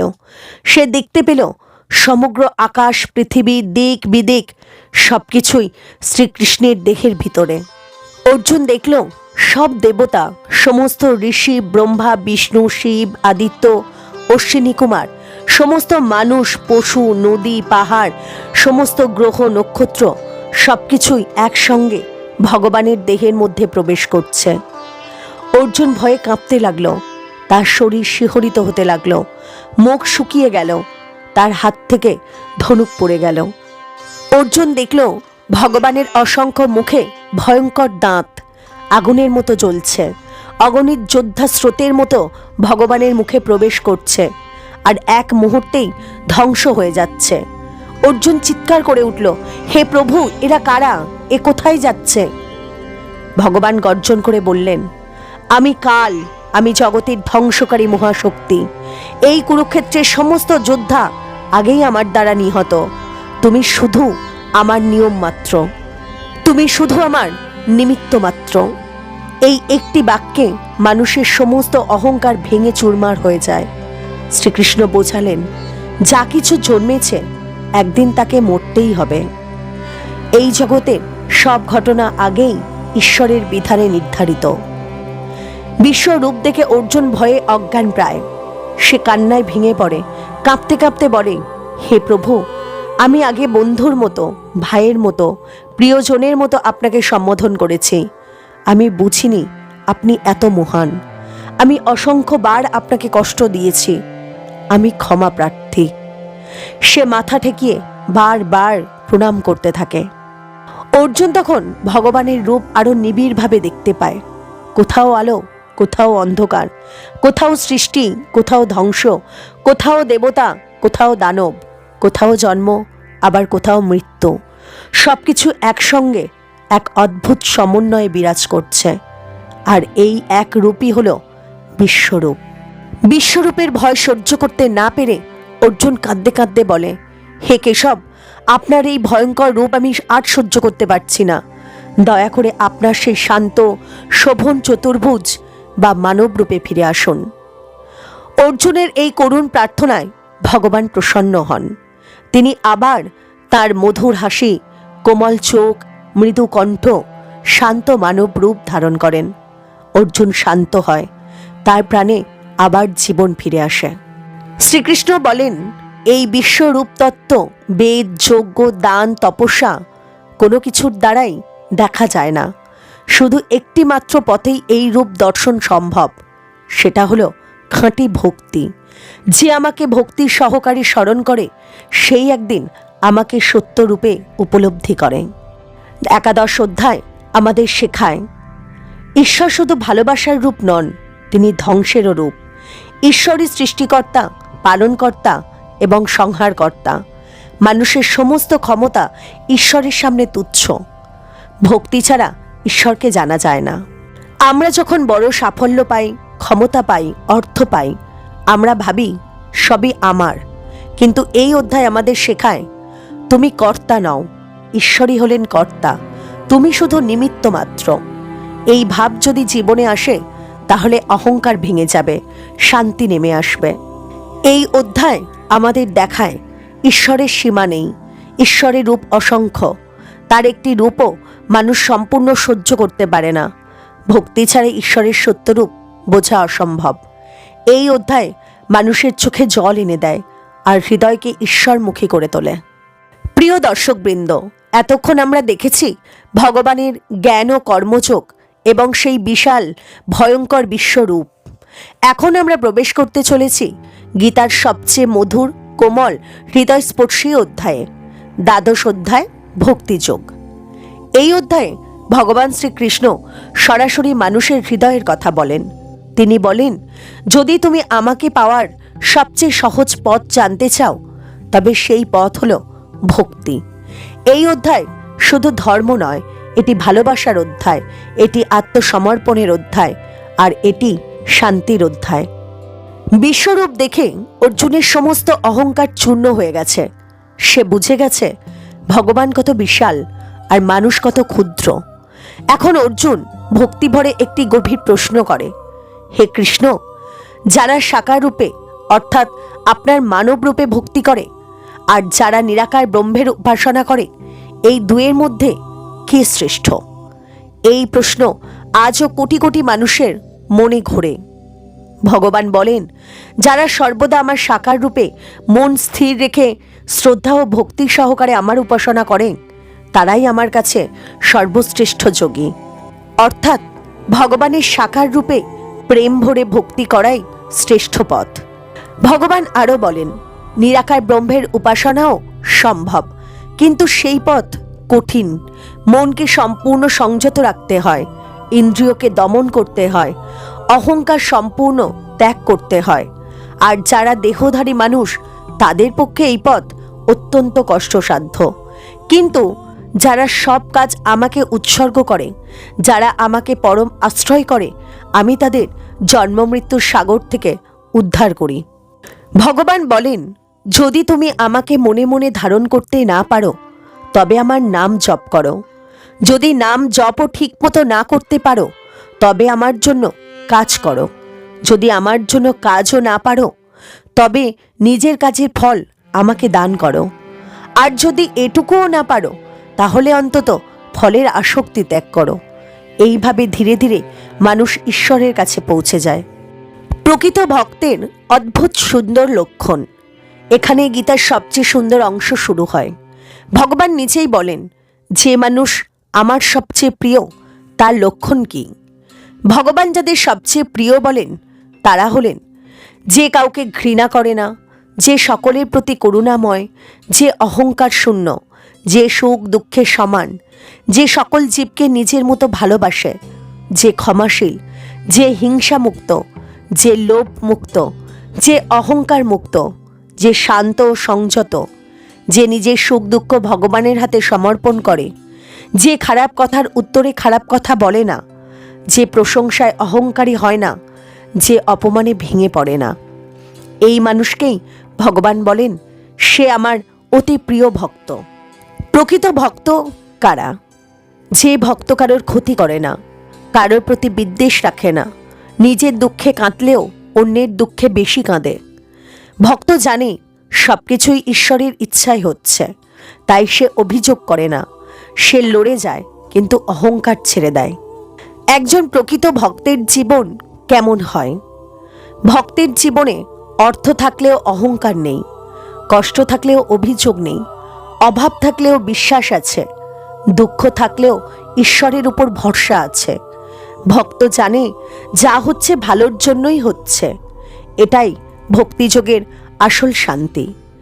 ভগবান পরিষ্কারভাবে বলেন, যে ব্যক্তি এই ভক্তির পথে চলে, যে আমার মধ্যে নিজের মন স্থাপন করে, সেই আমার সবচেয়ে প্রিয়। ভগবান বলেন, জ্ঞান, তপস্যা, যজ্ঞ, দান সবই ভালো, কিন্তু ভক্তি ছাড়া সবই অসম্পূর্ণ। আমরা সবাই চাই শান্তি, সাফল্য, ভালোবাসা, নিরাপত্তা, কিন্তু সবকিছুর ওপরে যদি ভক্তি না থাকে তাহলে সবকিছুই ফাঁকা লাগে। ভক্তি মানে মূর্তির সামনে বসে থাকা নয়। ভক্তি মানে মাকে ভালোবাসা, বাবার কষ্ট বোঝা, অসহায় মানুষকে সাহায্য করা, মিথ্যা না বলা, অন্যায় না করা, সবই ভগবানের সত্যিকারের ভক্তি। দ্বাদশ অধ্যায় আমাদের শেখায় ভক্তি ঈশ্বরের কাছে পৌঁছানোর সবচেয়ে সহজ পথ। নিরাকার উপাসনা কঠিন, সাকার ভক্তি সহজ। প্রকৃত ভক্ত শান্ত, করুণাময় ও অহংকার শূন্য। ভক্তির মাধ্যমেই মোক্ষ লাভ হয়। ঈশ্বর মানুষের প্রেমেই বেশি বাধা পড়েন। যদি তোমার জীবনে বিশ্বাস থাকে, ভালোবাসা থাকে, অহংকার না থাকে আর ঈশ্বরের প্রতি সামান্য টান থাকে, তবে তুমি অজান্তেই ভক্তিযোগের পথেই হাঁটছ। ভগবান তোমার হাত ধরেই তোমাকে মুক্তির পথে নিয়ে যাবেন। আগের অধ্যায়ে আমরা দেখেছি ভক্তির মধুর পথ। এখন আমরা প্রবেশ করছি গীতার এক গভীর তত্ত্বমূলক অধ্যায়ে, ত্রয়োদশ অধ্যায়, ক্ষেত্র ক্ষেত্রজ্ঞ বিভাগ যোগ। এই অধ্যায় আমাদের শেখায় কে তুমি, তোমার শরীর কি তুমি, নাকি শরীরের ভেতরে লুকিয়ে থাকা এক চিরন্তন সত্তা তুমি। এই অধ্যায় মানুষের জীবনের সবচেয়ে বড় ভুল ধারণাকে ভেঙে দেয়। আমি এই দেহ, এই ভুল বিশ্বাসকে। বিশ্বরূপ দর্শনের পর এবং ভক্তিযোগের শিক্ষা গ্রহণ করার পর অর্জুনের মনে এবার জেগেছে জ্ঞান জানার গভীর আগ্রহ। সে প্রশ্ন করে, হে কৃষ্ণ, ক্ষেত্র কি, ক্ষেত্রজ্ঞ কে, প্রকৃতি কি, আর পুরুষ কে, প্রকৃত জ্ঞানই বা কি? এই প্রশ্নের উত্তরেই শ্রীকৃষ্ণ শুরু করেন এই মহাজ্ঞান। ভগবান বলেন, এই শরীরটাই হচ্ছে ক্ষেত্র, অর্থাৎ এই দেহ হলো একটি ক্ষেতের মতো, যেখানে সুখ, দুঃখ, পাপ, পুণ্য, কর্মের বীজ বপন হয়। এই দেহের মধ্যে আছে 5টি মহাভূত, মাটি, জল, আগুন, বায়ু, আকাশ, অহংকার, বুদ্ধি, মন, 10টি ইন্দ্রিয়, 5টি বিষয়, রূপ, রস, গন্ধ, স্পর্শ, শব্দ। এই সব কিছু মিলিয়েই হলো ক্ষেত্র, দেহক্ষেত্র।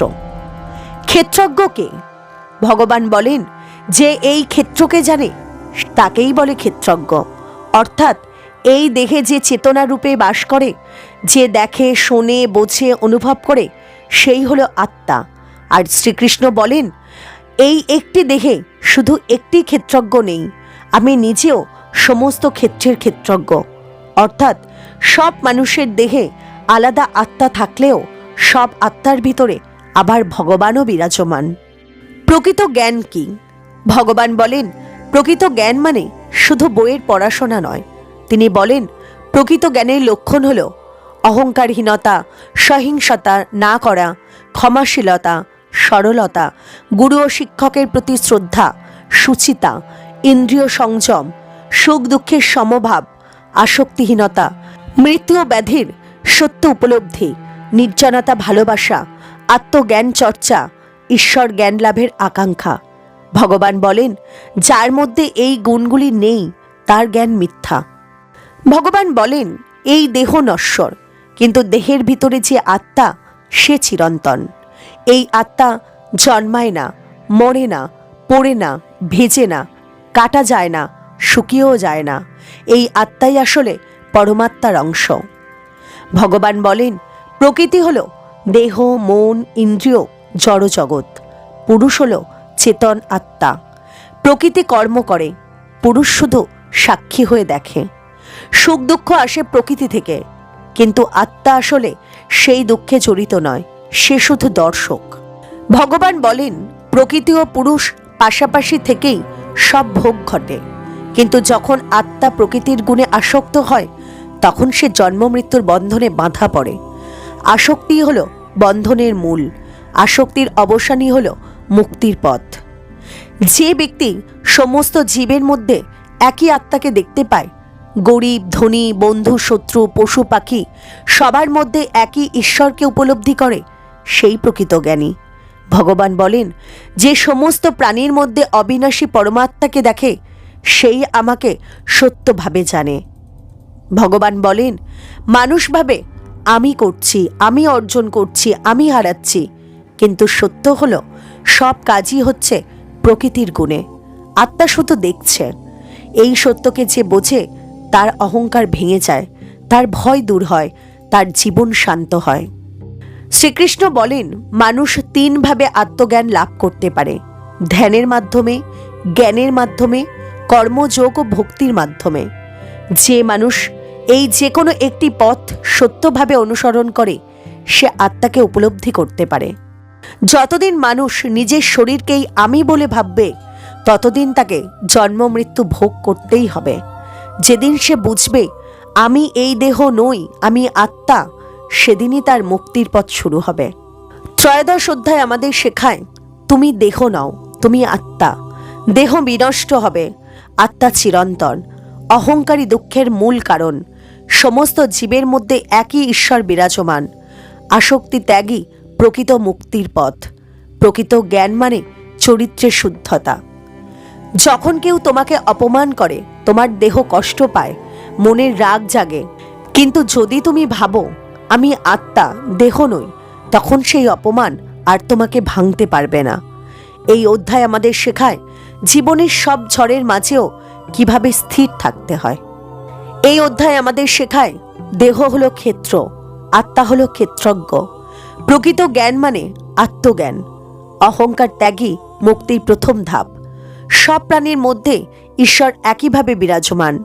এই অধ্যায় মানুষের জীবন দর্শনই বদলে দেয়। আগের অধ্যায়ে আমরা জেনেছি দেহ হলো ক্ষেত্র আর আত্মা হলো ক্ষেত্রজ্ঞ। এখন আমরা আরও এক ধাপ গভীরে প্রবেশ করছি মানুষের জীবনের সবচেয়ে গোপন রহস্যে। চতুর্দশ অধ্যায়, গুণত্রয় বিভাগ যোগ। এই অধ্যায় আমাদের শেখায় তোমার চিন্তা, চরিত্র, সাফল্য, ব্যর্থতা, সুখ, দুঃখ সবকিছুর পেছনে কাজ করছে প্রকৃতির তিনটি গুণ: সত্ত্বগুণ, রজগুণ এবং তমগুণ। এই তিন গুণই মানুষের পুরো জীবনকে নিয়ন্ত্রণ করে। অর্জুন এখন বুঝতে পেরেছে আমি দেহ নই, আমি আত্মা। কিন্তু তার মনে একটি প্রশ্ন জাগে, হে কৃষ্ণ, যদি আত্মা চিরন্তন হয় তবে মানুষ কেন বারবার দুঃখে পড়ে? কেন লোভে, রাগে, অজ্ঞতায় আটকে যায়? এই প্রশ্নের উত্তর দিতেই শ্রীকৃষ্ণ শুরু করেন গুণত্রয়ের রহস্য। ভগবান বলেন, এই প্রকৃতি তিনটি গুণে গঠিত: সত্ত্বগুণ, শুদ্ধতা ও জ্ঞানের গুণ; রজগুণ, কামনা, লিপ্সা ও কর্মের গুণ; তমগুণ, অজ্ঞতা, অলসতা ও অন্ধকারের গুণ। এই তিন গুণই আত্মাকে দেহের সঙ্গে বেঁধে রাখে। সত্ত্বগুণ অর্থাৎ আলোর গুণ। ভগবান বলেন, সত্ত্বগুণ হল বিশুদ্ধ, নির্মল ও আলোকময়। যার মধ্যে সত্ত্বগুণ বেশি সে শান্ত স্বভাবের, সে সত্যিবাদী, সে দয়ালু, সে জ্ঞান পিপাসু, সে অহংকার মুক্ত, আর সে সব কাজে শুদ্ধতা রাখে। সত্ত্বগুণ মানুষকে সুখ ও জ্ঞানের সঙ্গে বেঁধে রাখে। কিন্তু মনে রাখতে হবে, সত্ত্বগুণও এক ধরনের বন্ধন, কারণ এখানেও মানুষ সুখ ও শান্তির প্রতি আসক্ত হয়ে যায়। সত্ত্বগুণে মৃত্যুর ফল। ভগবান বলেন, যে ব্যক্তি সত্ত্বগুণে মৃত্যু বরণ করে সে যায় ঋষিদের লোক, জ্ঞানীদের লোক। রজগুণ অর্থাৎ লালসার গুণ। ভগবান বলেন, রজগুণের প্রকৃতি হল কাম, লোভ ও কর্মবাসনা। যার মধ্যে রজগুণ বেশি সে সদাই অশান্ত, সে সবসময় কিছু না কিছু চায়, সে খ্যাতি, অর্থ, ক্ষমতার পেছনে ছোটে, সে সহজে হিংসা করে, সে কারোর উন্নতি সহ্য করতে পারে না।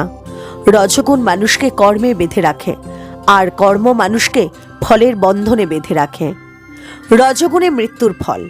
ভগবান বলেন, যে ব্যক্তি রজগুণে মৃত্যু বরণ করে সে আবার জন্ম নেয় কর্মে আসক্ত মানুষের পরিবারে, ভোগবিলাসী মানুষের ঘরে। তার জন্ম হয় আবার ভোগ ও কামনার ভেতর। তমগুণ অর্থাৎ অন্ধকারের গুণ। ভগবান বলেন, তমগুণ হল অজ্ঞান, অলসতা ও মোহের গুণ।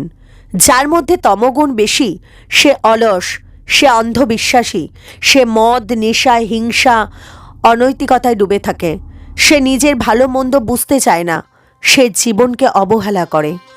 তমগুণ মানুষকে অন্ধকারে ডুবিয়ে রাখে। তমগুণে মৃত্যুর ফল। ভগবান বলেন, যে ব্যক্তি তমগুণে মৃত্যু বরণ করে সে জন্ম নেয় পশুজনিতে, কীটপতঙ্গের জনিতে, নিজ স্বভাবের জীবনে। এই কথা শুনে অর্জুন স্তম্ভিত হয়ে যায়। 3 গুণের সংঘর্ষ। ভগবান বলেন, মানুষের জীবনে 3 গুণ কখনো একসঙ্গে সমান থাকে না। কখনো সত্যগুণ জয়ী হয়, কখনো রজগুণ প্রবল হয়, আবার কখনো তমগুণ সমস্ত মনকে ঢেকে ফেলে। এই গুণগুলি মানুষের চিন্তা বদলায়, চরিত্র বদলায়, জীবন পথ বদলায়, ভাগ্যও বদলায়। গুণাতীত কে? অর্জুন প্রশ্ন করে, হে কৃষ্ণ, যে মানুষ এই 3 গুণের ঊর্ধ্বে উঠে যায় তার লক্ষণ কি? সে কেমন আচরণ করে? সে কেমন করে এই গুণগুলিকে অতিক্রম করে? ভগবান বলেন, যে ব্যক্তি সুখ দুঃখে সমান, প্রশংসা নিন্দায় সমান, লাভ ক্ষতিতে সমান, বন্ধু বান্ধব ও শত্রুকে সমানভাবে দেখে, নিজের কাজে অহংকার করে না, ঈশ্বরের ওপর সম্পূর্ণ নির্ভর করে, সব কর্ম ভগবানের উদ্দেশ্যে উৎসর্গ করে, ফলের প্রতি আসক্ত নয়, ভক্তিতে অবিচল, সেই মানুষ 3 গুণের ঊর্ধ্বে উঠে যায়, আর তাকেই বলা হয় গুণাতীত। কিভাবে 3 গুণ অতিক্রম করা যায়? ভগবান পরিষ্কার করে বলেন, যে আমাকে নিষ্কাম ভক্তি সহকারে সেবা করে সে এই 3 গুণ অতিক্রম করে পরব্রহ্মের লীন হয়। অর্থাৎ শুদ্ধ ভক্তি গুণত্রয় অতিক্রমের একমাত্র পথ। ভগবান বলেন, এই 3 গুণ দেহ ও মনের ধর্ম, আত্মার নয়। আত্মা সত্য নয়, রজ নয়, তমও নয়। আত্মা হল গুণের ঊর্ধ্বে অবস্থিত এক চিরশুদ্ধ সত্তা। যেদিন মানুষ এই সত্যটি উপলব্ধি করবে সেদিন থেকেই তার মুক্তির যাত্রা শুরু হবে। এই অধ্যায় আমাদের শেখায়, তোমার চিন্তা তোমার গুণের পরিচয়। লোভ, কাম, অশান্তি হলো রজগুণ, অলসতা, অজ্ঞানতা হলো তমগুণ, শান্তি, দয়া, জ্ঞান সত্যগুণ। কিন্তু মুক্তি পেতে হলে 3টিকেই অতিক্রম করতে হবে। শুদ্ধ ভক্তি এই মুক্তির চাবিকাঠি। যদি তুমি সকালে উঠে ভালো কাজ করতে চাও তাহলে সত্যগুণ, বেশি অর্থ, যশ, ক্ষমতা যদি চাও তাহলে রজগুণ, কাজে মন বসে না, ঘুমাতে মন চায় তাহলে তমগুণ। এই 3 শক্তির টানাপোড়েনেই চলে আমাদের জীবন। গীতা শেখায়, সত্যগুণকে বাড়াও, রজ আর তমগুণকে সংযত করো, আর ভক্তির সাহায্যে সব গুণকে অতিক্রম করো। এই অধ্যায় আমাদের শেখায়, মানুষ গুণের দ্বারা বাঁধা। গুণ বদলালে জীবন বদলে যায়। গুণ অতিক্রম করলেই আত্মার মুক্তি। ভক্তি গুণাতীত হওয়ার পথ। আত্মা চিরশুদ্ধ ও গুণের ঊর্ধ্বে। এই অধ্যায় মানুষের চরিত্র গঠনের এক অমূল্য চাবিকাঠি। এতক্ষণ আমরা জেনেছি দেহ নয়, আত্মাই সত্য। জেনেছি সত্য, রজ ও তম এই 3 গুণেই মানুষ বাঁধা। এখন আমরা প্রবেশ করছি শ্রীমদ্ ভগবদ্ গীতার এক অত্যন্ত গভীর কিন্তু অসাধারণ সুন্দর অধ্যায়ে, 15 অধ্যায়, পুরুষোত্তম যোগ। এই অধ্যায়ে ভগবান শ্রীকৃষ্ণ আমাদের বুঝিয়ে দেন এই সংসার কি, আমরা এখানে কেন বাঁধা পড়ে আছি, জীবাত্মা ও পরমাত্মার মধ্যে আসল পার্থক্য কি, আর সব কিছুর ঊর্ধ্বে যে সত্তা সেই পুরুষোত্তম কে। এই অধ্যায় মানুষের জীবনের শিকড়ে সরাসরি আঘাত করে। 14 অধ্যায় শেষ হয়েছে গুণত্রয়ের ঊর্ধ্বে ওঠার কথা বলে। এবার অর্জুনের মনে নতুন প্রশ্ন, হে কৃষ্ণ, এই পৃথিবীতে মানুষ এমনভাবে কেন জড়িয়ে পড়ে? মুক্তির পথই বা কোনটি? আর আপনি যে সর্বোচ্চ পুরুষ তার প্রকৃত অর্থ কি? এই প্রশ্নগুলির উত্তর দিতেই আজকের এই অধ্যায়। ভগবান বলেন, এই সংসার একটি অদ্ভুত অসত্য গাছের মতো। এই গাছের শিকড় উপরে, ডালপালা নিচে। এর শিকড় হলো পরমাত্মা, এর ডালপালা হলো এই জগৎ, মানুষ, প্রাণী, কর্ম এবং ভোগ। এই গাছ সত্য, রজ, তম এই 3 গুণে পুষ্ট। ইন্দ্রিয়ের বিষয় দ্বারা বিস্তৃত, কর্মফলের দ্বারা শক্ত হয়ে বাঁধা। মানুষ এই গাছের ডালপালায় ঝুলে ঝুলে জন্মের পর জন্ম কাটাচ্ছে। ভগবান বলেন, এই সংসার বৃক্ষকে কাটা যায় না আগুন দিয়ে, জল দিয়ে বা কোনো অস্ত্র দিয়ে। একে কাটা যায় একটিমাত্র জিনিস দিয়ে, বৈরাগ্যরূপ কুঠার দিয়ে। যেদিন মানুষ বলে এই ভোগ চাই না, এই অহংকার চাই না, এই মোহ চাই না, সেদিন থেকেই এই গাছের শিকড় শুকোতে শুরু করে। তারপর মানুষ খোঁজে সেই পরম পদ, যেখানে গেলে আর ফিরে আসতে হয় না। এই পরম পদই হলো ভগবানের ধাম। জীবাত্মার পতন, কিভাবে আমরা এই জগতে এলাম। ভগবান বলেন, এই জীবাত্মা আসলে আমারই চিরন্তন অংশ। আমি যেমন চিরন্তন, সেও তেমনই চিরন্তন। কিন্তু ইন্দ্রিয় ও মনের প্রতি আসক্ত হয়ে এই আত্মা প্রকৃতিতে পতিত হয় আর দেহ ধারণ করে। যখন আত্মা দেহে প্রবেশ করে, সে মন গ্রহণ করে, 5 ইন্দ্রিয় গ্রহণ করে, আর এই সব ইন্দ্রিয় নিয়ে ভোগ করতে শুরু করে। মৃত্যুর সময় এই আত্মা এক দেহ ছেড়ে সঙ্গে করে নিয়ে যায় মন, ইন্দ্রিয়, বাসনা, কর্মের বীজ। ঠিক যেমন বাতাস ফুলের সুগন্ধ নিয়ে যায়, তেমনি আত্মা এক দেহের অভ্যাস নিয়ে নতুন দেহে প্রবেশ করে। আত্মা কিভাবে ভোগ করে? ভগবান বলেন, এই আত্মাই চোখ দিয়ে দেখে, কান দিয়ে শোনে, জিহ্বা দিয়ে স্বাদ নেয়, নাক দিয়ে গন্ধ নেয়, ত্বক দিয়ে স্পর্শ অনুভব করে। কিন্তু অজ্ঞ মানুষ বোঝে না, এই সব কাজ করছে প্রকৃতি। আত্মা শুধু সেই অনুভূতির সাক্ষী। জ্ঞানী ও অজ্ঞানীর মধ্যে পার্থক্য।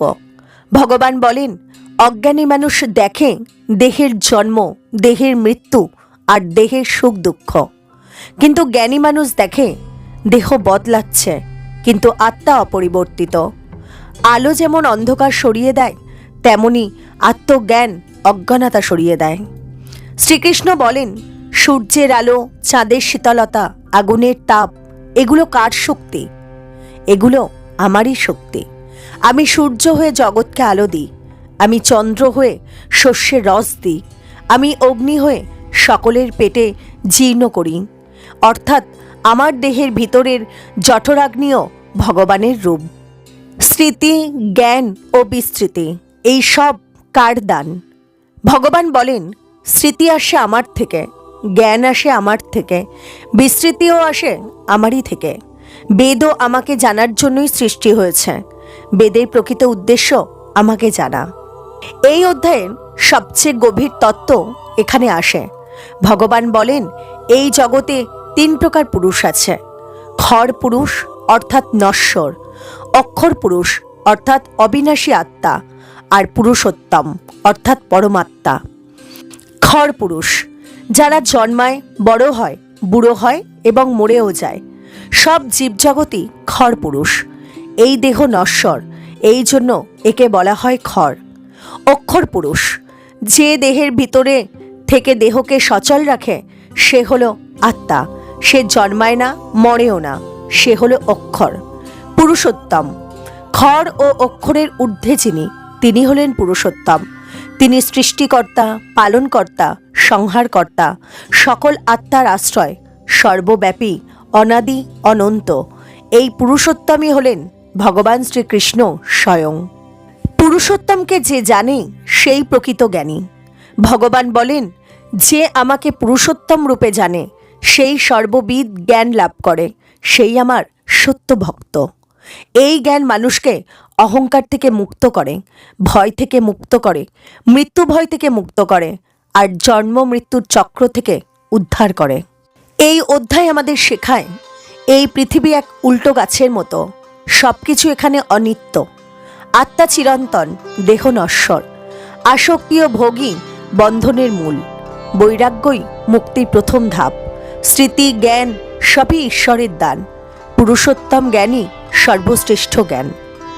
আমরা প্রতিদিন ভাবি, এই বাড়ি আমার, এই টাকা আমার, এই মানুষ আমার। কিন্তু পঞ্চদশ অধ্যায় আমাদের মনে করিয়ে দেয়, তুমি এখানে চিরদিনের জন্য নও। তোমার আসল পরিচয় এই দেহ নয়। তোমার আসল পরিচয় তুমি আত্মা, আর তোমার পরম আশ্রয় পুরুষোত্তম ভগবান। এই উপলব্ধি এলেই জীবনের দুঃখ অনেক হালকা হয়ে যায়। এই অধ্যায় আমাদের শেখায়, সংসার একটি উল্টো গাছের মতো। আত্মা ভোগ করে দেহের মাধ্যমে। মৃত্যুর পর আত্মা বাসনা নিয়ে চলে যায়। ক্ষর, অক্ষর ও পুরুষোত্তম, এই 3 তত্ত্বই গীতার গভীর রহস্য। পুরুষোত্তমকে জানা মানেই পরম মুক্তির পথে এগিয়ে যাওয়া। প্রিয় দর্শকবৃন্দ, এতক্ষণ আমরা শিখেছি দেহ নশ্বর, আত্মা চিরন্তন, সত্য রজ তম এই 3 গুণের প্রভাব। এখন আমরা প্রবেশ করছি শ্রীমদ্ ভগবদ্গীতার সবচেয়ে গুরুত্বপূর্ণ নৈতিক অধ্যায়ে, ষষ্ঠদশ অধ্যায়, দেব ও অসুর সম্পদ বিভাগ যোগ। এখানে ভগবান শ্রীকৃষ্ণ মানব চরিত্রের 2 প্রকার সম্পদের কথা বলেন। দৈব সম্পদ অর্থাৎ সদ্গুণ সদাচার, আর অসুর সম্পদ অর্থাৎ দুশ্চরিত্র অনৈতিকতা। এই অধ্যায় আমাদের শেখায় কোন গুণ মানুষের মুক্তির পথে নিয়ে যায় আর কোন গুণ মানুষকে জর্জরিত করে। অর্জুন আগের অধ্যায়ে জানল আত্মা চিরন্তন, দেহ ভোগমান। এখন সে প্রশ্ন করল, হে কৃষ্ণ, মানুষের চরিত্রের গুণাবলী কিভাবে তাকে মুক্তি বা বন্ধনে বাঁধে? কোন ব্যক্তি ঈশ্বরের প্রিয় হয় আর কে দূরে চলে যায়? এই প্রশ্নের উত্তর দিতেই আজকের এই অধ্যায়। দৈব সম্পদ অর্থাৎ সুগুণের শক্তি। ভগবান বলেন, দৈব সম্পদের মানুষ সত্যনিষ্ঠ, শান্ত স্বভাবের, দয়ালু ও করুণাময়, অহংকার মুক্ত, ক্ষমাশীল, নির্দয় নয়, জ্ঞানী ও বিদ্যাশীল, লোভ হিংসা অহংকারহীন, ভক্তিমূলক, সত্য ন্যায়পরায়ণ। ভগবান আরও বলেন, যে ব্যক্তি এই গুণ ধারণ করে সে আমার অত্যন্ত প্রিয়। সে জন্ম মৃত্যুর চক্র থেকে মুক্ত হয়, সে চির শান্তি লাভ করে। অর্থাৎ দৈবগুণ মানুষের মুক্তির চাবিকাঠি। অসুর সম্পদ অর্থাৎ খারাপ গুণের বিপদ। অন্যদিকে অসুর সম্পদ মানুষ হল অহংকারী, মিথ্যাবাদী, নিষ্ঠুর ও হিংসুক, মোহ ও লোভে ডুবে থাকা, অজ্ঞতা ও অন্ধকারে ভরা, অন্যায়ের প্রতি আকৃষ্ট, ঈশ্বরের অনাদর, লোভ ও ক্ষমা থেকে দূরে। ভগবান সতর্ক করেন, যে ব্যক্তি এই গুণ ধারণ করে সে ধ্বংসের দিকে চলে যায়। সে পাপের ফলে জন্ম মৃত্যুর চক্রে আবদ্ধ থাকে। অর্থাৎ অসুর সম্পদ মানুষের আত্মাকে অন্ধকারে নিমজ্জিত করে। ভগবান স্পষ্টভাবে বলেন, দৈব সম্পদ মুক্তি, শান্তি, জ্ঞান এবং ঈশ্বরের প্রিয়, আর অসুর সম্পদ দুঃখ, পুনর্জন্ম এবং অজ্ঞানতা। এইভাবে মানুষের জীবনের পথ নির্ধারিত হয় তার চরিত্র ও গুণাবলীর উপর। যখন তুমি সত্য বলো সেটা দেবগুণ, যখন তুমি মিথ্যা বলো সেটা অসুর গুণ, যখন তুমি সহমর্মী হও সেটা দৈবগুণ, যখন তুমি হিংসা করো সেটা অসুর গুণ, যখন তুমি ধৈর্যশীল হও তখন দৈবগুণ, আর যখন তুমি অল্প কিছুর জন্য রেগে যাও তখন অসুর গুণ। প্রতিটি ছোট সিদ্ধান্তই মানুষের চরিত্র গড়ে তোলে। ভগবান বলেন, সব কাজ ভগবানের উদ্দেশ্যে করো, অহংকার ও লোভ ত্যাগ করো, দয়া, ক্ষমা, সত্যনিষ্ঠা পালন করো, ইন্দ্রিয় সংযমে জীবন কাটাও, সব প্রাণীর প্রতি সমান মনোভাব রাখো। যদি মানুষ এই 5টি অনুশীলন করে সে দৈব সম্পদের অধিকারী হয়। ভগবান আরও বলেন, অসুর গুণ থেকে সাবধান হও। অহংকার, লোভ, অজ্ঞানতা, মিথ্যা, হিংসা এই সব গুণ আত্মাকে নষ্ট করে। যে ব্যক্তি এই গুণে ডুবে থাকে সে ঈশ্বরের কাছ থেকে দূরে চলে যায়। সুতরাং অসুর গুণের প্রতি সচেতন হওয়া অত্যন্ত জরুরি। গীতা বলে, দৈবগুণই মুক্তির পথ, অসুর গুণ জন্ম মৃত্যুর বন্দি করে। প্রতিদিনের ছোট কাজই গুণ নির্ধারণ করে। ঈশ্বরের ভক্তি, ধৈর্য, সত্য ও দয়া দৈবগুণকে বৃদ্ধি করে। অহংকার, লোভ, হিংসা অসুর গুণের জন্ম দেয়। বন্ধু বা সহকর্মীকে সাহায্য করা দৈবগুণ, মানুষকে অপমান করা অসুর গুণ। কাজের ফলের জন্য উৎকণ্ঠা না করা দৈবগুণ, অন্যের কাজের ফল থেকে হিংসা করা অসুর গুণ। এইভাবে আমাদের প্রতিদিনের সিদ্ধান্ত আমাদের দৈব বা অসুর গুণের দিকে নিয়ে যায়। এই অধ্যায় আমাদের শেখায় মানুষের চরিত্রের ভিত্তি তার গুণ। দৈবগুণ অর্থাৎ মুক্তি, অসুর গুণ অর্থাৎ অজ্ঞানতা। ভগবানের প্রিয় হতে হলে দৈবগুণ ধারণ করতে হবে। ঈশ্বরের পথে চলাই জীবনের প্রকৃত লক্ষ্য। গত অধ্যায়ে আমরা শিখেছি দৈব ও অসুর গুণ। দৈবগুণ মানুষকে মুক্তি দেয়, অসুর গুণ তাকে দুঃখে ফেলে। এখন আমরা প্রবেশ করছি সপ্তদশ অধ্যায় অর্থাৎ তপস্যা, যজ্ঞ ও দান যোগে। এই অধ্যায় আমাদের শেখায় কিভাবে তপস্যা করা উচিত, যজ্ঞের আসল উদ্দেশ্য কী, দানের প্রকৃত মানে কী এবং এগুলো আমাদের মুক্তির পথে কতটা গুরুত্বপূর্ণ। এটি জীবন, ধর্ম ও নৈতিকতার অমূল্য দিশা। অর্জুন শ্রীকৃষ্ণকে জিজ্ঞেস করে, হে কৃষ্ণ, মানুষ যদি তপস্যা, যজ্ঞ বা দান করে তবে কোন উদ্দেশ্য সঠিক, কোন আচরণই বা ভগবানের প্রিয়? ভগবান স্পষ্টভাবে বলেন, কাজের উদ্দেশ্য ও গুণেই তার মূল্যায়ন হয়। তপস্যা 3 প্রকার। ভগবান বলেন মানুষের তপস্যা 3 ভাবে হয়: সত্যগুণ তপস্যা, রজগুণ তপস্যা এবং তমগুণ তপস্যা। সত্যগুণ তপস্যা হল নিয়মিত শুদ্ধ আচরণ করা, সত্যবাদিতা, ধৈর্য ও শৃঙ্খলা, ভক্তি ও ঈশ্বরের উদ্দেশ্যে তপস্যা করা। রজগুণ তপস্যা অহংকার বা ফলের আশায় তপস্যা করা আর মানুষকে দেখানোর জন্য তপস্যা করা। তমগুণ তপস্যা অত্যন্ত অজ্ঞান ও ভুল উদ্দেশ্যে তপস্যা, ক্ষয়, নির্যাতন বা আত্মনাশের চেষ্টা। শুদ্ধ উদ্দেশ্য ছাড়া তপস্যা অর্থহীন।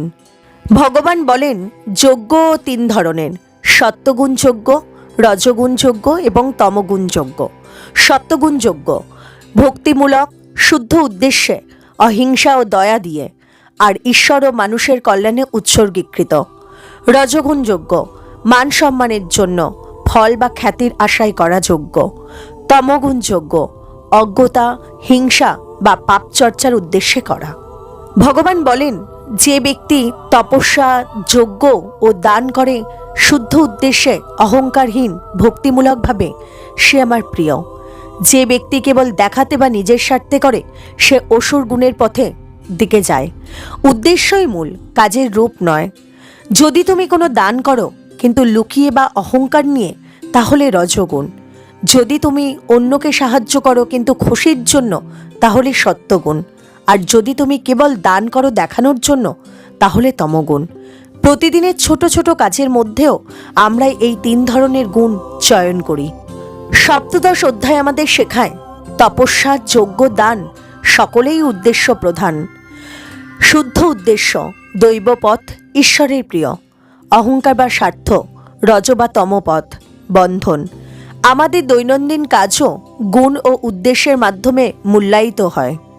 প্রিয় দর্শকবৃন্দ, এবার আমাদের যাত্রা এসে দাঁড়িয়েছে চূড়ান্ত অধ্যায়ে, অর্থাৎ শেষ অধ্যায়ে, অষ্টাদশ অধ্যায়, মুক্তিযোগ।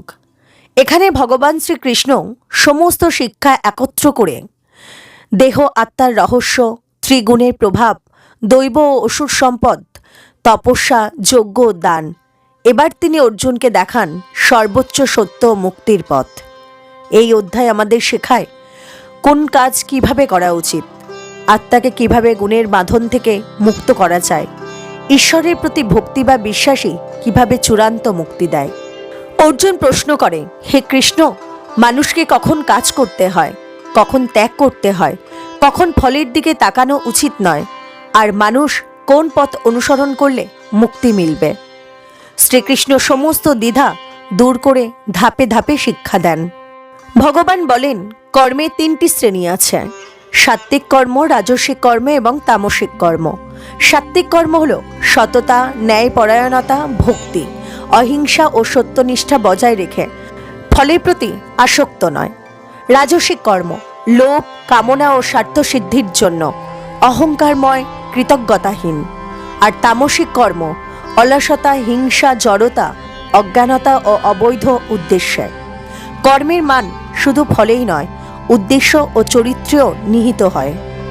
ভগবান বলেন মানুষকে সব কাজ ভগবানের উদ্দেশ্যে করতে হবে। ফলের জন্য কাজ করা রজগুণের দিকে নিয়ে যায়। নিষ্কাম ও ভক্তিমূলক কাজ মানুষকে মুক্তির পথে নিয়ে যায়। যে ব্যক্তি তপস্যা, দান ও যজ্ঞ সহকারে নিষ্কামভাবে কাজ করে সে আমার প্রিয়। শ্রীকৃষ্ণ বলেন ইন্দ্রিয় নিয়ন্ত্রণ, মনকে শান্ত রাখা, নিজের দায়িত্ব যথাযথভাবে পালন করা, ভয়, ক্রোধ, লোভ, মোহ ত্যাগ করা, এই সবই মুক্তির পদক্ষেপ। ভগবান বলেন নৈতিকতা 3 প্রকারের: দৈবিক নৈতিকতা, সচ্চরিত্র, ধৈর্য, সত্য ও ভক্তি। রাজসিক নৈতিকতা, স্বার্থপর, অহংকারী, আংশিক সৎ। তামসিক নৈতিকতা, অবৈধ, নিষ্ঠুর, অনৈতিক। মুক্তি আসে দৈবিক নৈতিকতার চর্চায়। শ্রীকৃষ্ণ স্পষ্টভাবে বলেন, ভক্তি সর্বোচ্চ শক্তি। যে আমাকে ভক্তির সঙ্গে জানে, যে আমাকে নিজের সমস্ত কর্ম উৎসর্গ করে, যে আমার প্রতি পূর্ণ বিশ্বাস রাখে, সেই চূড়ান্ত মুক্তির অধিকারী। ভক্তি গুণত্রয়, তপস্যা, দান ও যজ্ঞ অতিক্রমের একমাত্র পথ। গীতা বলে, দেহ ক্ষণস্থায়ী, আত্মা চিরন্তন। সত্য রজতম ত্রিগুণের প্রভাব। দৈবগুণ মানুষকে মুক্তি দেয়, আর অসুরগুণ বেঁধে রাখে। তপস্যা, যজ্ঞ, দান উদ্দেশ্য নির্ভর। নিষ্কাম কর্ম, ভক্তি ও ঈশ্বর ভক্তি মুক্তির চাবিকাঠি। শ্রীকৃষ্ণ বলেন, এই শিক্ষাগুলো মেনে চললেই তুমি জন্ম মৃত্যুর চক্র থেকে মুক্তি পাবে। শ্রীমদ্ ভগবদ্গীতা আমাদের শেখায়, জীবন কেবল দেহ নয়, আত্মা চিরন্তন, ঈশ্বর সর্বোচ্চ। গুণ, চরিত্র, উদ্দেশ্য সবই গুরুত্বপূর্ণ। ভক্তি, নিষ্কাম কর্ম ও আধ্যাত্মিক চেতনা মানুষের মুক্তি নিশ্চিত করে। গীতার শিক্ষা আমাদের প্রতিদিনের জীবনে আলো দেয়।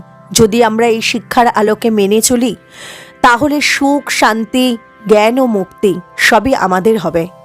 প্রিয় দর্শকবৃন্দ, এই ভিডিওটি যদি আপনাদের ভালো লেগে থাকে, তাহলে ভিডিওটিতে একটি লাইক করবেন, আপনার মূল্যবান মন্তব্য কমেন্ট করে জানাবেন এবং আমাদের চ্যানেলটি সাবস্ক্রাইব করতে ভুলবেন না, যাতে আমরা আরও অনেক সুন্দর আধ্যাত্মিক ও শিক্ষামূলক ভিডিও আপনাদের জন্য আনতে পারি।